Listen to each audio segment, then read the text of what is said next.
ശ്രുതീനാം സൂത്രാണാം സ്മൃതിനിഖിലവേദാനുവചസാം പരം ഹാർദം യുക്തം ഹ്യഖിലചിദചിദ്ഭിന്നമപി ച അഭിന്നം സ്വാഭാവ്യാത് ഗുണിച പരമം ബ്രഹ്മകമിദം സമാദിഷ്ടം യൈസ്താൻ അപി സതതമീഡേ ഗുരുവരാൻ.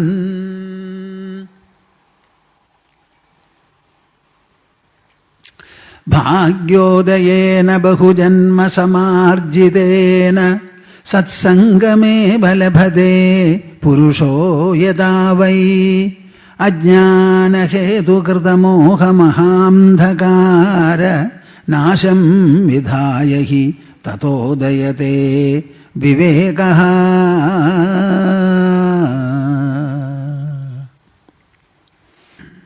ഹരി ഓം ഹരി ഓം ഹരി.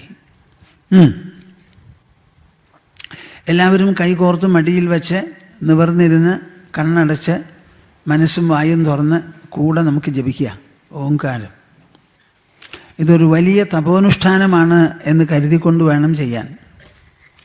ലോകം മുഴുവനും ഇതിൻ്റെ പ്രസരണം വ്യാപിക്കണം, എത്തണം. ഓ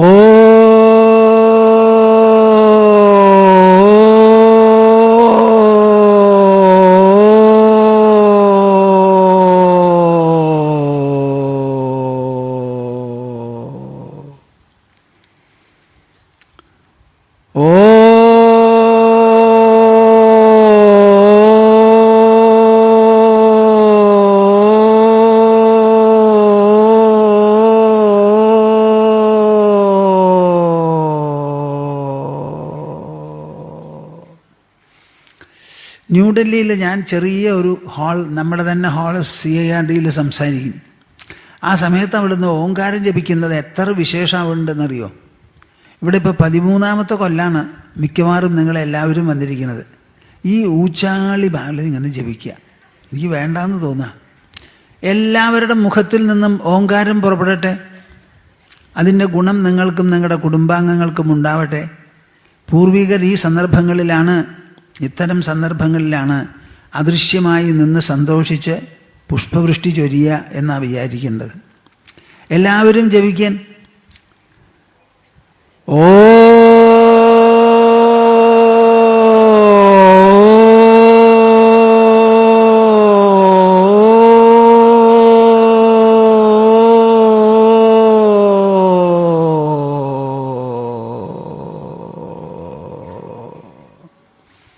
ഹരി ഓം തസ്സത്. ഇങ്ങനെ ഈ ശാസിക്കാൻ്റെയും ഏമിക്കാൻ്റെയും നിങ്ങൾ ജപിക്കുന്ന കാലം ഉണ്ടാവില്ലേ? ഈ നാവ് എന്തിനാണാവോ? തൊണ്ടയൊക്കെ എന്തിനാ? വീട്ടിൽ ലഹള കൂട്ടാനോ? ഓം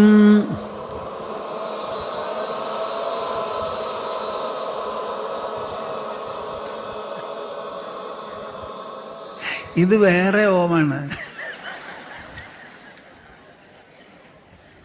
ആദ്യം ജപിച്ച മാതിരിയുള്ളതല്ല, ഇത് ശാന്തിപാഠത്തിൽപ്പെട്ടതാ. ഓം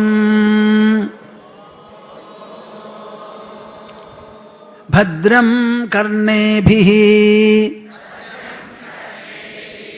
ശൃണുയാമ ദേവാഃ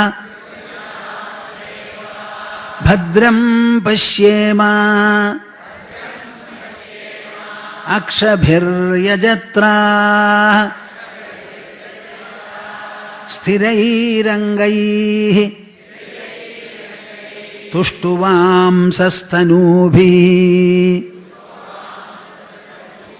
വ്യശേമ ദേവഹിതം യദായുഃ സ്വസ്തി ന ഇന്ദ്രോ വൃദ്ധശ്രവാः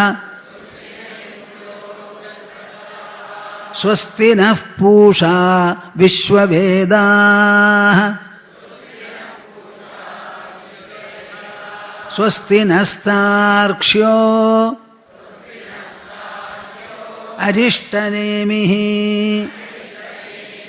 സ്വസ്തി നോ ബൃഹസ്പതിർദധാതു.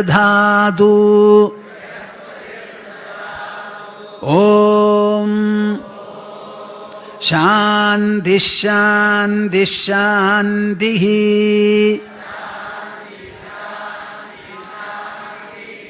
ശാന്തി ശാന്തി ശാന്തി.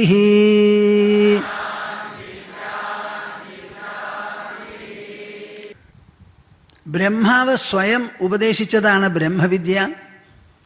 ബ്രഹ്മവിദ്യ എല്ലാ വിദ്യകളുടെയും അധിഷ്ഠാനമാണ്, ആധാരമാണ്, അടിസ്ഥാനമാണ്. അതുകൊണ്ട് വിദ്യ അഭ്യസിക്കുന്നവരെല്ലാവരും തന്നെ, വിദ്യ വേണം എന്ന് വിചാരിക്കുന്നവരെല്ലാവരും തന്നെ ഈ ബ്രഹ്മവിദ്യയെ എന്തെങ്കിലും തലത്ത് അനാദരിക്ക്, വ്യത്യസ്തപ്പെടുത്തി കാട് അല്ല നീട്ടിവയ്ക്കുക ചെയ്യുക സാധ്യമല്ല, ശരിയല്ല. വിദ്യ രണ്ട് പ്രകാരത്തിലാണ്. രണ്ട് തരത്തിൽ അല്ലെങ്കിൽ രണ്ട് തലത്തിലുള്ള വിദ്യയുണ്ട്. ഒന്ന് അപരാവിദ്യ, മറ്റേത് പരാവിദ്യ. അപരാവിദ്യയിൽ എന്തൊക്കെ പെടും എന്നാണ് ഇന്നലെ പറഞ്ഞത്. അത് പറഞ്ഞ് ഞാൻ ഇവിടുന്ന് പോയപ്പോൾ ഒരാൾ എന്നോട് പറയുക, സ്വാമിജി 4 വേദങ്ങളടക്കം അപരാവിദ്യയാണോ? ഞെട്ടിപ്പോണുണ്ടല്ലോ എന്ന്. ഇതേമാതിരി ഒന്ന് തന്നെയാണ് എനിക്ക് കൽക്കട്ടയിൽ വെച്ച് ഞാൻ വായിച്ചപ്പോഴും തോന്നിയത്. എന്താണ് ഈ വേദങ്ങളടക്കം അപരാവിദ്യ താണതാണ് എന്ന് പറയാൻ കാരണം എന്ന് നിങ്ങൾ ചിന്തിക്കണം. നമ്മുടെ നാട്ടിൻ്റെ മഹിമ വേദങ്ങളാണ്. വേദം വേദം എന്ന് പറഞ്ഞാൽ വിത് എന്ന് പറയുന്ന സംസ്കൃത ധാതുവിൽ നിന്നുണ്ടായതാണ് വേദം. അറിയുക, അറിയുക എന്നാണ് അർത്ഥം ആ ധാതുവിന്. അതിൽ നിന്നുണ്ടായതിനാൽ വേദം മുഴുവനും അറിവാണ്, അറിവാണ്, അറിവിൻ്റെ ഭണ്ഡാകാരമാണ് വേദം. അങ്ങനെയുള്ള വേദങ്ങളിൽ അറിവല്ലാത്ത വേറെ ചില കാര്യങ്ങൾ നാം പിടിച്ചു പുണരുകയാണ് സ്വതവേ ചെയ്യാറുള്ളത്. നിങ്ങളോട് പറയുണ്ടായി, സംഹിത, ബ്രാഹ്മണം, ആരണ്യക ഭാഗങ്ങളുണ്ട് ആദ്യമായി. അതും കഴിഞ്ഞതിന് ശേഷമാണ് ഉപനിഷത്ത് എന്ന് പറയുന്ന അന്തിമ ഭാഗം വേദങ്ങളിൽ ഉടലെടുത്തത്. അപ്പോൾ വേദത്തിന് പറയാനുള്ളത് മുഴുവൻ പറഞ്ഞ് അതിൻ്റെ പരിസമാപന ഭാഗത്തിൽ അതേവരെ പറഞ്ഞ കാര്യങ്ങളെയും വിലയിരുത്തി വിമർശിച്ച് വിചാരപൂർവം ചില കാര്യങ്ങൾ സ്ഥാപിച്ചിട്ടുണ്ട്. അങ്ങനെ അന്തിമ തീരുമാനങ്ങൾ മുഴുവനും ഒരു പുസ്തകത്തിൻ്റെ അവസാനത്തെ അധ്യായത്തിലല്ലേ കാണുക. അതുപോലെയുള്ളതാണ് ഈ വേദാന്തം, ഉപനിഷത്ത്. പക്ഷേ ആ ഉപനിഷത്ത് വരെ വായിച്ച് കാര്യങ്ങൾ മനസ്സിലാക്കി ആ ഉപനിഷത്ത് എന്ത് നമ്മളോട് പറയുന്നുവോ ഉദ്ബോധിപ്പിക്കുന്നുവോ അത് ഗ്രഹിക്കുന്നതിന് പകരം ആദ്യമാദ്യം പറഞ്ഞ കാര്യങ്ങളെ കെട്ടിപ്പുണർന്ന് അങ്ങനെ കഴിഞ്ഞുകൂടുക. അങ്ങനെയല്ല വേണ്ടത്. വേദങ്ങൾ മുഴുവൻ തന്നെ വായിക്കുക. എന്നിട്ട് അവസാന ഭാഗം ഉപനിഷത്തുകളിൽ എന്താണോ പറയാനുള്ളത് അത് കേട്ട് അതുപ്രകാരം അനുസരിച്ച് ജീവിക്കുക. അതാണ് ആവശ്യം. സാധാരണ വേദം അങ്ങനെയല്ല. അതിനെ മുഴുവൻ കർമ്മകാണ്ഡമായി കണക്കാക്കിയിരിക്കുകയാണ്.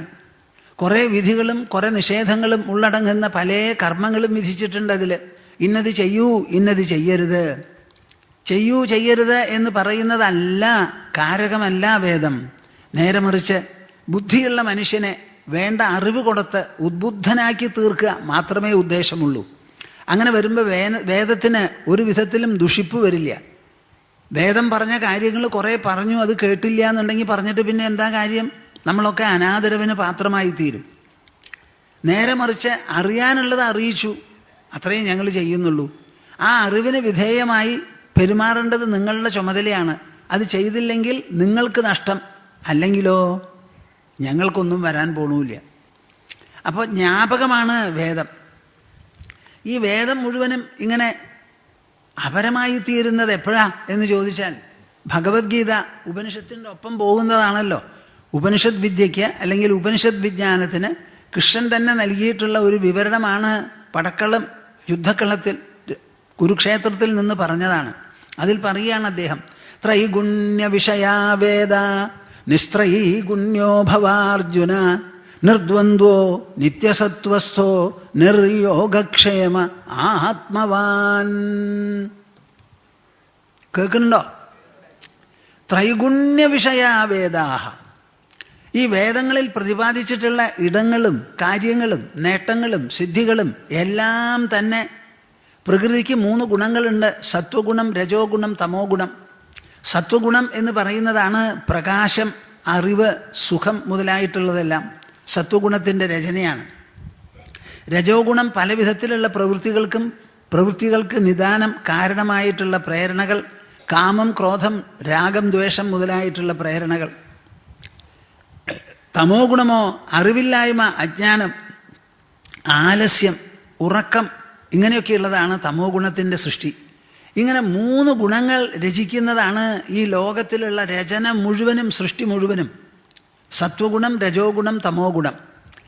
ഈ വേദം പറയുന്ന സ്വർഗവും പ്രജാപതി ലോകവും ഒക്കെ അതിൽപ്പെട്ടതാണ്. ആ 3 ഗുണങ്ങൾ എവിടെയൊക്കെ ഉണ്ടോ, എന്തൊക്കെ 3 ഗുണങ്ങളിൽ പെടുമോ അതുമാത്രമേ ഈ വേദങ്ങൾ നമ്മുടെ കർമ്മങ്ങൾക്ക് നിദാനമായും ഫലമായും ഒക്കെ വിധിക്കുന്നുള്ളൂ. അങ്ങനെ ത്രിഗുണസ്വരൂപത്തിലുള്ള വേദങ്ങളെ എന്തു വേണം അർജുന? ത്രൈഗുണ്യ വിഷയാ വേദ നിസ്ത്രൈഗുണ്യോ ഭവാർജുന. ഈ 3 ഗുണങ്ങളോടും നിനക്ക് വൈമനസ്യമുണ്ടാവട്ടെ, ഉപേക്ഷാബുദ്ധി ഉണ്ടാവട്ടെ. നമുക്ക് ശരിയായി കിട്ടേണ്ടതായ സ്വാതന്ത്ര്യം, സ്വച്ഛത, ആ പൂർണ്ണത, ആത്മതൃപ്തി, ആത്മസാഫല്യം, ഇത് ഈ 3 ഗുണത്തിൻ്റെയും ഉള്ളിൽ കിട്ടില്ല. ആ 3 ഗുണങ്ങളോടും വൈമനസ്യം പുലർത്തണം. നിസ്ത്രൈഗുണ്യോ ഭവാർജുന. നിർദ്വന്ദ്വോ നിത്യസത്വസ്ഥോ നിർയോഗക്ഷേമ ആത്മവാൻ. അപ്പം ഈ 3 ഗുണങ്ങളോടും വൈമനസ്യം പുലർത്തി വേദങ്ങളെ തന്നെ തട്ടിക്കളഞ്ഞാൽ പിന്നെ എന്താണ് നമുക്കുള്ള നിഷ്ഠ, നമുക്കുള്ള അച്ചടക്കം എന്ന് ചോദിച്ചാൽ നിർദ്വന്ദ്വ. ഈ ലോകം മുഴുവനും ദ്വന്ദ്വങ്ങളുടെ സമാഹാരമാണ്. എന്താണ് ഈ ദ്വന്ദ്വങ്ങൾ? നല്ലത്, ചീത്ത, പുണ്യം, പാപം, പുരുഷൻ, സ്ത്രീ, ലാഭം, നഷ്ടം, ഇഹം, പരം, ശരീരം, ആത്മ, ഇന്നലെ, ഇന്ന്, ജയം, പരാജയം, എന്തെല്ലാം ഉണ്ടോ പരസ്പര വിരോധികളായി, അത് മുഴുവൻ ദ്വന്ദ്വങ്ങളാണ്. അത് ബാഹ്യമാകാം, ആന്തരമാകാം. ആ ദ്വന്ദ്വങ്ങളെ മുഴുവനും നീ അതിക്രമിക്കണം. വേണ്ടാന്ന് വെച്ച് പുറത്തു കിടക്കണം, നിർദ്വന്ദ്വനാകണം. അതിനുവേണ്ടി നിത്യസത്വസ്ഥ, എല്ലാറ്റിൻ്റെയും മൂലപ്പൊരുൾ എന്താ, എസൻസ് എന്താന്ന് മനസ്സിലാക്കി, നമ്മളുടെ വ്യക്തിത്വത്തിൽ ശരീരമുണ്ട്, മനസ്സുണ്ട്, ബുദ്ധിയുണ്ട്, അഹങ്കാരമുണ്ട്. ഇതിൻ്റെയൊക്കെ അപ്പുറത്ത് ഞാൻ എന്ന വാക്കിന് നിദാനമായി അതുകൊണ്ട് കുറിക്കുന്ന വിശേഷപ്പെട്ട ഒരു അസ്തിത്വം, ഒരു അസ്മിതയുണ്ട് നമുക്ക്. ആ അസ്തിത്വത്തിൻ്റെ അവിടെ ഒരു സാധനവും ഏശില്ല. അവിടുന്ന് ഒരു പ്രവൃത്തികളും ഉദ്ഭവിക്കുന്നില്ല, പ്രവൃത്തിയുടെ ഫലങ്ങൾ ചെന്ന് അണയുന്നുമില്ല. അങ്ങനെ സ്വച്ഛ സ്വതന്ത്രമായി, നിത്യമുക്തമായി, നിത്യശുദ്ധമായി, ബുദ്ധമായി പരിലസിക്കുന്ന ഒരു അന്തരാത്മതലമുണ്ട്. അവിടേക്ക് പ്രവേശിക്കാനുള്ള ആ പോക്കാണ് നിത്യസത്വസ്ഥ നിർയോഗക്ഷേമ ആത്മവാൻ. മുഴുവനും ഞാനിപ്പോൾ പറയുന്നില്ല. അവനെൻ്റെ വ്യക്തിത്വത്തിൽ നല്ല നിയന്ത്രണത്തോടുകൂടി, ഇന്ദ്രിയങ്ങൾക്ക് നിയന്ത്രണം, മനസ്സിന് നിയന്ത്രണം, ബുദ്ധിക്കുമുണ്ട് നിയന്ത്രണം, അഹങ്കാരത്തിനുമുണ്ട് വേണ്ടതുപോലെ ഒരു സംയമനം, ഇതെല്ലാമായി സ്വന്തം വ്യക്തിയിൽ അധിഷ്ഠിതമായ അച്ചടക്കത്തോടും സൗമ്യതയോടും സമഭാവത്തോടും കൂടിയുള്ള വിശേഷപ്പെട്ട ഒരു നില, ഇതാണ് നീ കൈക്കലാക്കേണ്ടത്. അപ്പം അപരാവിദ്യ എന്ന് പറയാൻ എന്താ കാരണം? ഈ വേദങ്ങൾക്ക് ഇഹലോകത്തിലോ പരലോകത്തിലോ നമുക്ക് മെച്ചപ്പെട്ട ഒരു നേട്ടവും തരാനില്ല. നമ്മുടെ ശരീരമടക്കം നശ്വരമാണ്. നശ്വരമായ വ്യക്തിക്ക് എന്തെങ്കിലും ഒരു നേട്ടമുണ്ടെങ്കിൽ അത് അനശ്വരമായിരിക്കണം ആ ലാഭം. ഈ ലോകം മുഴുവനും നശ്വരമാണ്, സൃഷ്ടി മുഴുവനും. സൃഷ്ടി രജോ ഗുണമാണ്, സ്ഥിതി സത്വഗുണമാണ്, ലയമോ തമോ ഗുണമാണ്. അപ്പോൾ സൃഷ്ടിസ്ഥിതി ലയങ്ങൾ തന്നെ സത്വരജ തമോ ഗുണ കാര്യങ്ങളായിരിക്കെ ഈ പ്രപഞ്ചത്തിൽ നിന്ന് നമുക്ക് എന്ത് കിട്ടാനാ? ഒരു നേട്ടവും നമുക്ക് ഉണ്ടാവാൻ പോണില്ല. അപ്പോൾ ഇതല്ലാത്ത ഒരു സംഗതി വേണം നമുക്ക് നന്മയണയ്ക്കാൻ എന്ന് മനസ്സിലാക്കി വൈമനസ്യം പുലർത്തി നിർദ്വന്ദ്വനായി, നിർയോഗക്ഷേമനായി, ആത്മമനനം ചെയ്തുകൊണ്ട്, പരബ്രഹ്മത്തെ സദാ ധ്യാനിച്ചുകൊണ്ടും മനനം ചെയ്തുകൊണ്ടും ആ ഈശ്വരൻ ഈശ്വരൻ എന്നുള്ളൊരു വിചാരം മാത്രമായിരിക്കണം. ആ ബ്രഹ്മഭുവനാലോകാഃ പുനരാവർത്തിനോർജുന മാമുപേത്യതു കൗന്ദേയ പുനർജന്മന വിദ്യതേ. നിങ്ങൾക്കിത് കേൾക്കാൻ ഇഷ്ടമുണ്ടോ? ആ ബ്രഹ്മഭുവനാലോകാഃ, ബ്രഹ്മാവ് മുതൽക്കുള്ള ലോകങ്ങൾ മുഴുവനും പുനരാവർത്തിനോർജുന, എല്ലാം പുനരാവർത്തനത്തിന് വിധേയമാണെന്ന് കേൾക്കുന്നുണ്ടോപ്പാ? ബ്രഹ്മലോകമാണ് ഏറ്റവും വലിയ ലോകം വേദങ്ങൾ നമുക്ക് പ്രദാനം ചെയ്യുന്നത്. പുണ്യകർമ്മങ്ങൾ ചെയ്യൂ, പുണ്യകർമ്മങ്ങൾ ചെയ്യൂ, മരണാനന്തരം നിങ്ങൾക്ക് സ്വർഗം കിട്ടും, വേണ്ടി വന്നാൽ പ്രജാപതി ലോകം ബ്രഹ്മലോകം വരെ നിങ്ങൾക്ക് കൈക്കലാക്കാം എന്ന് പറയുന്നുണ്ടല്ലോ. ആ ബ്രഹ്മലോകത്ത് ചെന്നാൽ എന്തായി? വലിയ പൊക്കത്തിൽ പോയി എന്ന്. പൊക്കത്തിൽ പോയിട്ട് പിന്നീടോ പുനരാവർത്തിനോർജുന, ഒരു റോക്കറ്റിൽ വളരെ ഉയരം പോയി, എന്നിട്ട് താഴത്തിട്ടാൽ എന്ത് വരും? പൊടിയും കൂടി കിട്ടില്ല. അപ്പം ബ്രഹ്മലോകം വരെ ചെന്ന് ചേർന്നാലും താഴത്തേക്ക് വീണമെന്ന്. പുനരാവർത്തിനോർജുന. അപ്പം പുനരാവർത്തനമില്ലാത്തൊരു നില വേണമെങ്കിൽ എന്തു വേണം? വേദങ്ങളുടെ ഉള്ളിലൊന്നും കിട്ടാൻ പോകുന്നില്ല. അതിന് ഉപനിഷത്ത് സത്യം തന്നെ വേണം മനനം ചെയ്ത് സാക്ഷാത്കരിക്കാൻ. മാമുപേത്യതു കൗന്ദേയ പുനർജന്മന വിദ്യതേ. എന്നെ പ്രാപിക്കുകയാണ്, എന്നെ കൈവരിക്കുകയാണ് എന്നുണ്ടെങ്കിലോ ഈശ്വര സാക്ഷാത്കാരത്തിന് വേണ്ടി ഈശ്വര പാദങ്ങളോടുകൂടി ഐക്യം വേണം എന്ന് വിചാരിച്ച് പരിശ്രമിക്കുന്നുണ്ടല്ലോ, അവർക്ക് മാത്രമേ പുനർജന്മമില്ലാത്ത നിലയുള്ളൂ. അപ്പം നിങ്ങൾ തന്നെ പറയും, വേദങ്ങൾ അപരാവിദ്യയിൽപ്പെട്ടതോ പരാവിദ്യയിൽപ്പെട്ടതോ? അപരാവിദ്യയിൽപ്പെട്ടത്.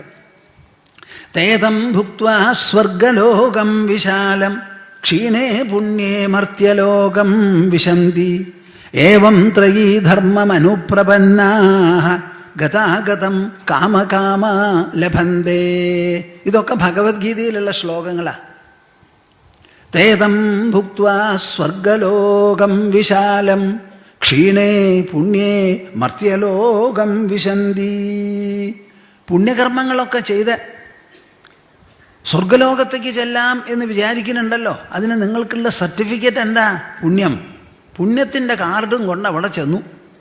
അപ്പോൾ കയ്യിലൊരു പുണ്യക്കാർഡുണ്ട്. അതും കൊണ്ട് അവിടെ ചെന്നപ്പോൾ തുടങ്ങിയ ഒരു ദിവസം സ്വർഗവാസം. ഓരോ ദിവസം ചെല്ലുന്തോറും ഇവിടെ നാളുകളും ആയുസ്സും തീരുന്ന മാതിരി പുണ്യലോകത്തിലുള്ള അവധി തീർന്നു പോവുക. അത് കഴിഞ്ഞ് ആ കാർഡ് മുഴുവൻ കഴിഞ്ഞാലോ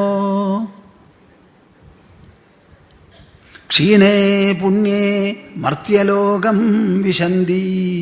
അത് കഴിഞ്ഞാൽ പിന്നെയും ഈ മർത്യലോകത്ത് എന്തെല്ലാം കഷ്ടപ്പാടുണ്ടോ അതൊക്കെ അനുഭവിക്കാൻ വേണ്ടി വരേണ്ടി വരും. അങ്ങനെ വന്നിട്ടുള്ളതല്ലേ ഇപ്പോൾ? എന്താ അവർക്ക് മനസ്സിലായില്ലേ തോന്നുന്നു? എവിടെയൊക്കെയോ പോയിട്ട് അവസാനം വന്നതാണല്ലോ ഇപ്പോൾ. ഇനിയും അതുപോലെ ആവർത്തിച്ച് പോയി വരാൻ നിൽക്കണോ? എന്ത് പ്രാന്താത്? ഹീനതയാ. ക്ഷീണേ പുണ്യേ മർത്യലോകം വിശന്തി ഏവം ത്രയീ ധർമ്മമനുപ്രപന്ന. ഇങ്ങനെ ഋഗ്വേദത്തിലും സാമവേദത്തിലും യജുർവേദത്തിലുമെല്ലാം പറഞ്ഞിട്ടുള്ള കാര്യങ്ങൾ അനുഷ്ഠിച്ച് ഉണ്ടാവാൻ പോണത് എന്താ? ഇന്ന് എന്തോ സ്ഥിതി അതേപോലെയുള്ള ഒരു സ്ഥിതി. അപ്പോൾ ഇത് അപരാവിദ്യ അല്ലാതെ പിന്നെ എന്ത് വിദ്യ അത്? ഇപ്പോൾ ഉള്ളതിൽ നിന്നൊരു നേട്ടം നമുക്ക് കിട്ടണില്ല എന്ന്. എന്നാൽ ഈ വേദങ്ങൾ മുഴുവൻ വായിച്ച് എന്താ ജനങ്ങളിങ്ങനെ അറിയണത്? ഇങ്ങനെ അപരമായ ലാഭങ്ങൾ മാത്രമാണോ വേദം നൽകുന്നത്? അല്ല, വേദങ്ങളുടെ ഭാഷ വളരെ വിശേഷപ്പെട്ടതാണ്. ഭാഗവതത്തിൽ പറയുകയാണ് കൃഷ്ണൻ, പരോക്ഷവാദോ വേദോയം ബാലാനാമനുശാസനം കർമ്മമോക്ഷായ കർമാണി വിധത്തേ ഹ്യഗതം യഥാ. ഞാനീ പറയണത് നിങ്ങൾക്ക് ഇഷ്ടമുണ്ടോ? ഇഷ്ടമാവണല്ലോ. നിങ്ങൾക്ക് സ്വതവേ ഇഷ്ടമില്ലെങ്കിലും ഭൂമാനന്ദ സ്വാമിയുടെ നിർബന്ധം നിങ്ങൾക്ക് ഇഷ്ടമാവണമെന്ന. പരോക്ഷവാദോ വേദോയം. വേദങ്ങൾക്ക് ഓരോ വാക്കിനും പെട്ടെന്ന് തോന്നുന്ന വാക്കിൻ്റെ അർത്ഥമല്ല, അതിന് ലക്ഷ്യം ചെയ്യുന്ന വേറെ ഒരർത്ഥമുണ്ട്. അപ്പോൾ ഒളിച്ചൊളിച്ച് അങ്ങനെ ഒതുക്കി സൂക്ഷ്മമായി പറയുന്നതാണ് വേദങ്ങളുടെ സ്വഭാവം. ബാലാനാം അനുശാസനം. കുട്ടികൾക്ക് കഷായം കൊടുക്കുന്നത് പോലെയാണ്. കടുക്ക കൊണ്ടൊരു കഷായം വെച്ച് അത് കുടിപ്പിക്കണം എന്ന് വെച്ചാൽ കുട്ടി കൂട്ടാക്കണില്ല. അപ്പോൾ പറയുകയാണ്, ഈ കഷായം കുടിക്കുക, ഇത് കഴിഞ്ഞാൽ ആ ശർക്കര വെല്ലം കാണിച്ചു കൊടുത്തു. വല്ല വിധവും അത് കുടിച്ചത് വായിലിട. കഷായം കുടിക്കാൻ 2 സെക്കൻഡേ വേണ്ടൂ. വെല്ലമോ 10 മിനിറ്റ് 25 മിനിറ്റ് വായിലിരുന്ന് നുണയാം, അത് കുടിക്കുക. അത് മാത്രമല്ല, ഈ കഷായം കുടിച്ചാലുണ്ടല്ലോ നിൻ്റെ നിറം പോലും മാറിക്കളയും. ഉള്ള കറുപ്പ് മുഴുവനും ഈ കഷായം വലിച്ചെടുത്ത് നിൻ്റെ ശരീരത്തിന് നല്ല നിറം വരും എന്ന് പറയുമ്പോൾ വാങ്ങി അങ്ങോട്ട് കുടിക്കും. അതേമാതിരി ഏതെങ്കിലും തരത്തിലൊരു പുണ്യകർമ്മം ചെയ്യിപ്പിക്കണം എന്ന് വിചാരിച്ച് ഇല്ലാത്ത ഫലങ്ങൾ മുഴുവൻ ഉണ്ടെന്ന് പറഞ്ഞ് അങ്ങനെ പോഷിപ്പിച്ച് പ്രേരിപ്പിച്ച് മനുഷ്യരെ മോഹിപ്പിക്കുന്നതാണ് വേദത്തിൻ്റെ സ്വഭാവം. അങ്ങനെ പറഞ്ഞാലും നിങ്ങൾ ചെയ്യുന്നതോ പുണ്യകർമ്മമാണ്, അത് നല്ലതാണല്ലോ. അങ്ങനെ കുറേ സമയം അത് ചെയ്ത് കുറച്ചു കാലം ചെയ്ത് വേദങ്ങളോടൊരു പ്രതിപത്തിയും വിശ്വാസവും വന്നു കഴിഞ്ഞാൽ അപ്പോൾ പിന്നെ ഉപനിഷത്ത് പറയുന്ന കാര്യങ്ങൾ ശ്രദ്ധിക്കാൻ തന്നെ തോന്നിക്കോളും. ഇതാണ് വേദത്തിൻ്റെ മാർഗം. കർമ്മമോക്ഷായ കർമാണി വിധത്തേ ഹ്യഗതം യഥ. നാം ചെയ്യുന്ന കർമ്മങ്ങൾ മുഴുവനും എന്തിനെ ഉദ്ദേശിച്ച മതി, ഇനി എനിക്ക് ചെയ്യണ്ട, വേണ്ട എന്ന് പറഞ്ഞ് കർമ്മമോക്ഷം ഉണ്ടാവാൻ വേണ്ടിയാണ് കർമ്മങ്ങൾ. കേട്ടുവോ? ഇല്ല. കർമ്മം ചെയ്ത് ചെയ്ത് ചെയ്ത് ചെയ്ത് ഇനി എനിക്ക് വേണ്ട, ഒന്നും വേണ്ട, ഈ ലോകത്തിൽ കൊടുക്കാനുമില്ല മേടിക്കാനുമില്ല, ഇവിടുന്ന് പോവും വേണ്ട, പോയിട്ട് തിരിച്ചു വരും വേണ്ട, ഉയരത്തിലേക്ക് അങ്ങോട്ട് കോണിയില്ലാതെ കയറ്റി എന്നിട്ട് താഴ്ത്ത് തട്ടിയിടാൻ അവിടെ പോകേണ്ട ആവശ്യമുണ്ടോ? എനിക്ക് വേണ്ട. അപ്പം എല്ലാ കർമ്മങ്ങളിൽ നിന്ന് മോക്ഷം കിട്ടാൻ വേണ്ടിയാണ് ഈ വേദങ്ങൾ പറയുന്നത്. എന്താ? ഒരൊറ്റ ഒന്നാണ് വേദത്തിൻ്റെ ഭാഷ. ബ്രഹ്മവിദ് ആപ്നോതി പരം. ഇതാണ് ഞങ്ങളുടെ നാരായണാശ്രമത്തിൻ്റെ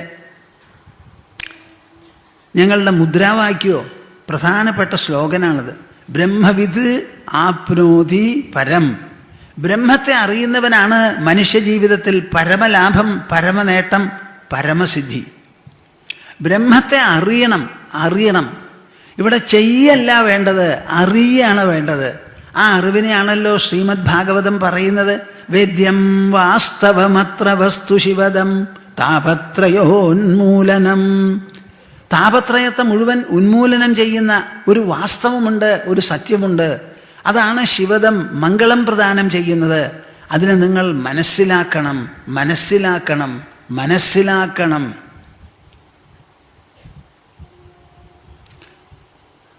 ശ്രീമദ്ഭാഗവതം പുരാണമമലം യദ്വൈഷ്ണവാനാം പ്രിയം യസ്മിൻ പാരമഹംസ്യമേകമമലം ജ്ഞാനം പരം ഗീയതേ. ഈ ശ്രീമദ് ഭാഗവതത്തിൽ മുഴുവനും പരമമായ ജ്ഞാനമാണ് പാടുന്നത്, പാരമഹംസ്യ ജ്ഞാനമാണിത്. അപ്പോൾ ശ്രീമദ് ഭാഗവതം മുഴുവനും ഈ ഉപനിഷത്ത് വിദ്യയാണ്. ആ ഉപനിഷത്തിനെ പറ്റി നിങ്ങൾക്കൊരു വീക്ഷണം നൽകാം എന്നുള്ള നിലയ്ക്കാണ് പുറപ്പെട്ടത്. അപ്പോൾ ഈ ഉപനിഷത്ത് എന്ന് പറയുന്നത് ഭാഗവതത്തിൽ ഇല്ലാത്തതോ ഭാഗവതം ഉദ്ദേശിക്കാത്തതോ അല്ല. ഭാഗവതം മുഴുവനും അത് തന്നെയാണ്. ശബ്ദബ്രഹ്മണി നിഷ്ണാതോ ന നിഷ്ണായാത് പരേ യദി ശ്രമസ്തസ്യ ശ്രമഫലോ ഹ്യധേനുമിവ രക്ഷതഃ. ശ്രദ്ധിക്കോ നിങ്ങൾ പറഞ്ഞാൽ? ശബ്ദബ്രഹ്മണി നിഷ്ണാതോ ന നിഷ്ണായാത്, ശബ്ദബ്രഹ്മണി നിഷ്ണാദേ ന നിഷ്ണായാത് പരേ യദി. എന്നാ അതിനർത്ഥം ശബ്ദബ്രഹ്മം എന്ന് പറഞ്ഞാൽ വേദം. ആ വേദങ്ങൾ ആദ്യം മുതൽക്ക് അവസാനം വരെ ഉദാത്തം അനുദാത്തം എല്ലാം കൂടി ഭംഗിയായി പഠിച്ചു. പക്ഷേ വേദം എന്തു പറയുന്നുവോ അത് മാത്രം ശ്രദ്ധിച്ചില്ല. വേദം എന്താ പറയുന്നത്? ബ്രഹ്മവിദ് ആപ്നോതി പരം. നിങ്ങൾക്കറിയാനുള്ളത് ശ്രീമദ് ഭാഗവതം പോലെ വേദ്യം വാസ്തവമത്ര വസ്തു ശിവദം. ഈ ഗ്രന്ഥത്തിൽ ആദ്യം മുതൽക്ക് അവസാനം വരെ നിങ്ങൾക്ക് അറിയാനാണുള്ളത്. ഭാഗവതം വായിച്ച് നിങ്ങൾ ഒരു സ്ഥലത്തേക്കും പോണ്ട, അറിഞ്ഞാൽ മതി. പരീക്ഷിത്ത് ഇരിപ്പിലിരുന്ന് ശുഗൻ പറയണത് മുഴുവൻ കേട്ടിട്ട് എന്താ, ഒരു കൊട്ട കിട്ടിയോ? സ്വർണം കൊണ്ടൊരു കുടം കിട്ടിയോ? പറയണത് മുഴുവൻ കേട്ട് മനസ്സിലാക്കിയതോടുകൂടി തക്ഷകൻ്റെ വരവും മരണഭയവും എല്ലാം പമ്പ കടന്നു. ഭയമൊക്കെ പതിയിരിക്കുന്നത് മനസ്സിലാണ്, അറിയുന്നത് ബുദ്ധിയാണ്. ബുദ്ധിയിൽ ശരിയായിട്ടുള്ള സത്യബോധം ഉണ്ടായാൽ അവരെ എന്തു ഭയവും മനസ്സിൽ നിന്ന് അങ്ങോട്ട് പമ്പ കിടക്കും. അറിവ് പ്രകാശം പോലെയാണ്. മനസ്സിലുള്ള വികാരങ്ങൾ മുഴുവനും അന്ധകാരം, ഇരുട്ടാണ്. ആ പ്രകാശം മുഴുക്കും തോറും ജ്വലിക്കും തോറും എന്തായി? മനസ്സ് ശുദ്ധമായി തെളിഞ്ഞു. ഒരു വിധത്തിലുള്ള പീഡയും ബാധയും അതിലുണ്ടാവില്ല. പരീക്ഷത്തിന് സംഭവിച്ചത് അതാണ്. 7 ദിവസം പറഞ്ഞു കൊടുത്ത് ഊട്ടിക്കൊടുത്തത് അറിവാണ്. അനുഭവ രൂപത്തിലുള്ള അറിവാണ് ഉണ്ടാക്കി കൊടുത്തത്. അപ്പോൾ ശബ്ദബ്രഹ്മണി നിഷ്ണാദേ ന നിഷ്ണായാത് പരേ യദി. ഈ വേദങ്ങൾ മുഴുവൻ നല്ലപോലെ പഠിച്ചു എന്നിരിക്കട്ടെ. പഠിച്ചാലും അതിൻ്റെ മൂലമായിരിക്കുന്ന പൊരുൾ എന്ത്? ബ്രഹ്മജ്ഞാനം അറിയണം. അതിനെ നിഷ്ണായാത് പരേയതി, ആ പരമമായ തത്വം മനസ്സിലാക്കാതെ പോയി എന്നുണ്ടെങ്കിൽ എന്തുവരും? ശ്രമസ്തസ്യ ശ്രമഫലോ. കാത് കടം മേടിച്ച് കേൾക്കുവപ്പാ, ആ മനുഷ്യൻ പ്രയത്നിച്ചതിന് മുഴുവൻ പ്രയത്നഫലം മാത്രമാണെന്ന്. എന്ത് പ്രയത്നിച്ചു? ഞാൻ അധ്വാനിച്ചു.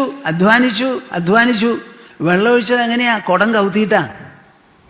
കുടം കൗത്തിയിട്ട് വെള്ളമൊഴിച്ചാൽ ഒരു തുള്ളി വെള്ളം പോലും 100 കുടം കോരിയാലും കിട്ടുമോ?